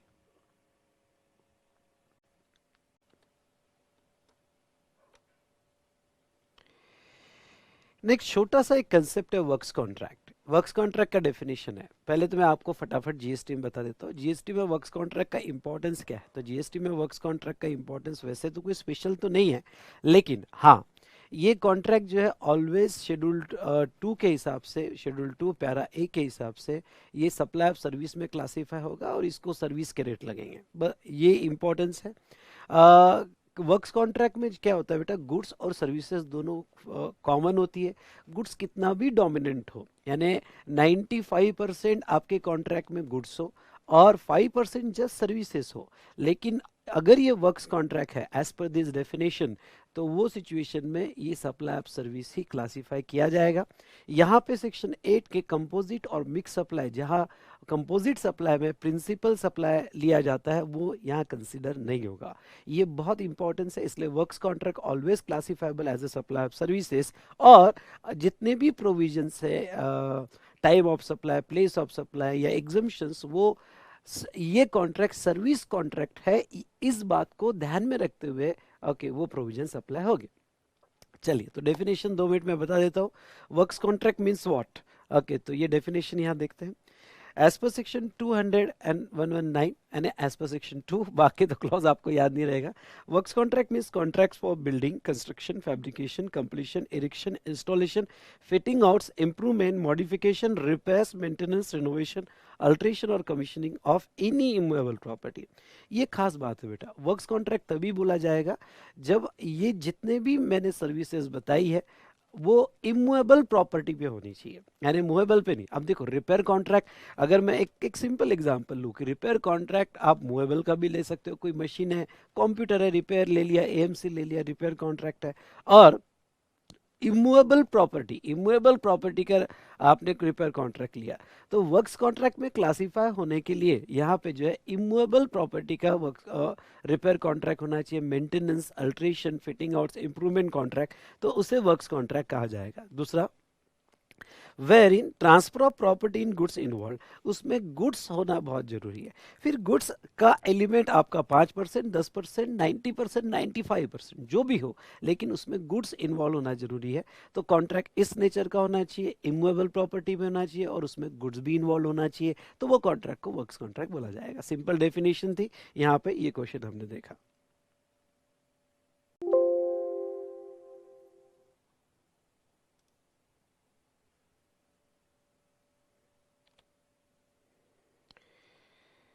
नेक्स्ट ये क्वेश्चन देखिएगा। As per Limited enter into a contract with Beta Limited for execution of works contract 50 lakhs excluding taxes for following activity pertaining to construction of complex मतलब immovable property. Determine whether following activity fall under the ambit of works contract. मतलब कुछ contract किया 50 लाख का, तो वो activity नीचे कर रहा है, क्या वो वर्क्स कॉन्ट्रैक्ट मानी जाएगी या नहीं मानी जाएगी। पहला, erection and installation of structural design to complex which involve material, यानी इरेक्शन इंस्टॉलेशन कॉन्ट्रैक्ट है और मटेरियल भी इन्वॉल्व है, तो यस, ये पहला एक्टिविटी वर्क्स कॉन्ट्रैक्ट के डेफिनेशन में आएगा। तो मैं आपको एक बात बता दूं, आपने डॉक्यूमेंट में लिखा वर्क्स कॉन्ट्रैक्ट मतलब जीएसटी के हिसाब से वो वर्क्स कॉन्ट्रैक्ट हो गया, ऐसा नहीं है। आप कुछ भी लिखो, आप उसको वर्क्स कॉन्ट्रैक्ट करो, कंस्ट्रक्शन कहो, जीएसटी के हिसाब से वर्क्स कॉन्ट्रैक्ट कब होगा, जब वो जो स्पेसिफाइड कॉन्ट्रैक्ट है, erection, installation, building, construction, renovation, repairs etcetera on immovable property, और उसमें गुड्स इन्वॉल्व होना चाहिए, तो वो जीएसटी के हिसाब से वर्क्स कॉन्ट्रैक्ट माना जाएगा। तो पहला ओके एलिमेंट जो है, यस, जीएसटी के हिसाब से वर्क्स कॉन्ट्रैक्ट है। दूसरा, fabrication works relating to structure of complex, no material is involve.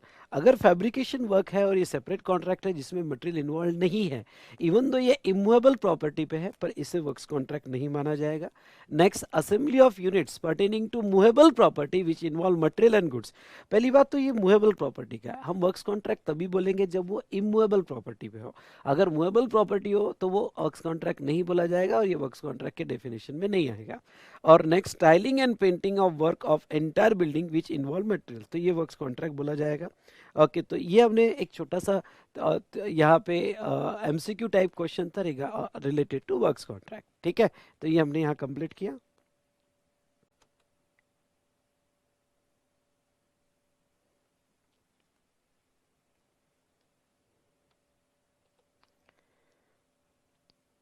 चलिए, नेक्स्ट क्वेश्चन जो है यहाँ पे देखिएगा, when does particular activity attract GST, explain the scope.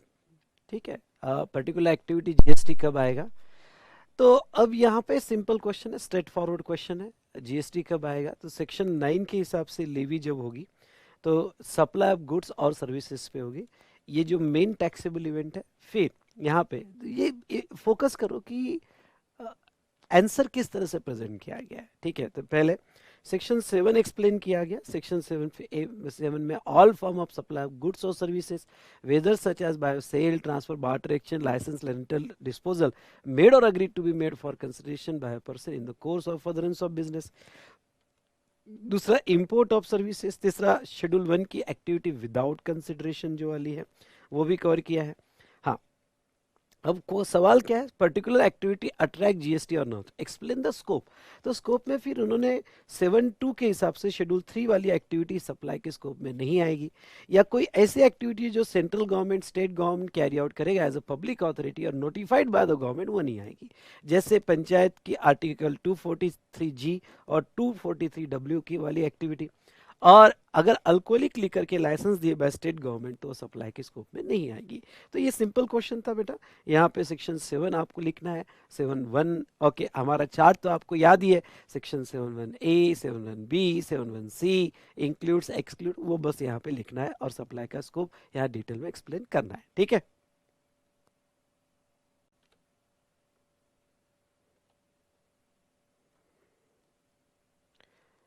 Next question beta, discuss whether following activities constitute supply in accordance with the section 7 of CGST Act.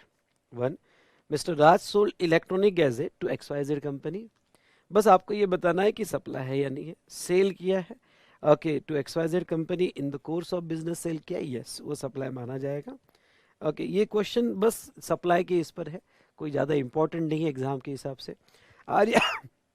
Arya private limited enter into hire purchase agreement with AB private limited for supply of machine unit. Yes, hire purchase agreement जो है जहां future title transfer जाएगा पर transfer है, तो transfer है तो supply माना जाएगा। और आगे मैं शेड्यूल 2 के हिसाब से भी बताऊंगा कि ये हायर परचेस एग्रीमेंट सप्लाई माना जाएगा, तो ये भी सप्लाई है, इसका भी आंसर यस आएगा। Asha purchase LED TV 24 inch from Sony electronic store and in return give away her old TV. अब उसने अपना खुद का पर्सनल टीवी दिया है, अगर पर्सनल टीवी दिया है तो in the course of business नहीं है। ओके, अब देखो, अगर आप जहाँ तक है सोनी के एंगल से देखो तो बार्टर है, और सोनी के एंगल से देखो तो बार्टर है, तो वो सिचुएशन में सप्लाई माना जाएगा। क्यों? क्योंकि बार्टर ट्रांजैक्शन हुआ है। लेकिन आशा के एंगल से देखो, ध्यान सुनना, आशा के एंगल से देखो तो पर्सनल टीवी दिया है, तो not in the course of business है, तो वो सप्लाई नहीं कहा जाएगा। तो यहाँ आंसर जो दिया गया है यस, वो supply fall under barter transaction which also includes under the scope of supply. ये सोनी इलेक्ट्रॉनिक स्टोर्स के हिसाब से दिया गया है आंसर, आशा के हिसाब से नहीं दिया गया। अगर आशा के हिसाब से मैं कहूँ तो ये सप्लाई नहीं है क्योंकि वो इन द कोर्स ऑफ बिजनेस नहीं है, पर सोनी इलेक्ट्रॉनिक के हिसाब से ये बार्टर है और सप्लाई माना जाएगा। VB associate a CA firm appointed Mr. Urja as an interior decorator to design its office outlet in exchange of such services. VB associate rendered tax compliance service to Mr. Urja. तो ऐसे situation में again ये exchange है, और in exchange अगर services दिया है तो सप्लाई माना जाएगा, क्योंकि एक्सचेंज ट्रांजेक्शन भी सप्लाई में आता है। उसके बाद में messrs Bharat electronic dispose scrap part of electric unit as a scrap dealer. तो अगेन स्क्रैप है, डिस्पोजल है, डिस्पोजल जो है in the course of furtherance of business होगा, तो यस वो सप्लाई माना जाएगा। और वो इंसिडेंटल और ancillary to the your trade है, तो वो सप्लाई डेफिनेटली माना जाएगा। और उसके बाद में supply beer shampoo 28%। Beer shampoo बेटा ये शैम्पू है, यस ये भी सप्लाई माना जाएगा। Alcoholic liquor for human consumption वो एक्सक्लूड है। बियर शैम्पू जो है ये तो शैम्पू है बेटा, प्रोडक्ट है, तो ये भी सप्लाई माना जाएगा। तो आंसर मैंने यहाँ पे दिए हैं। चलिए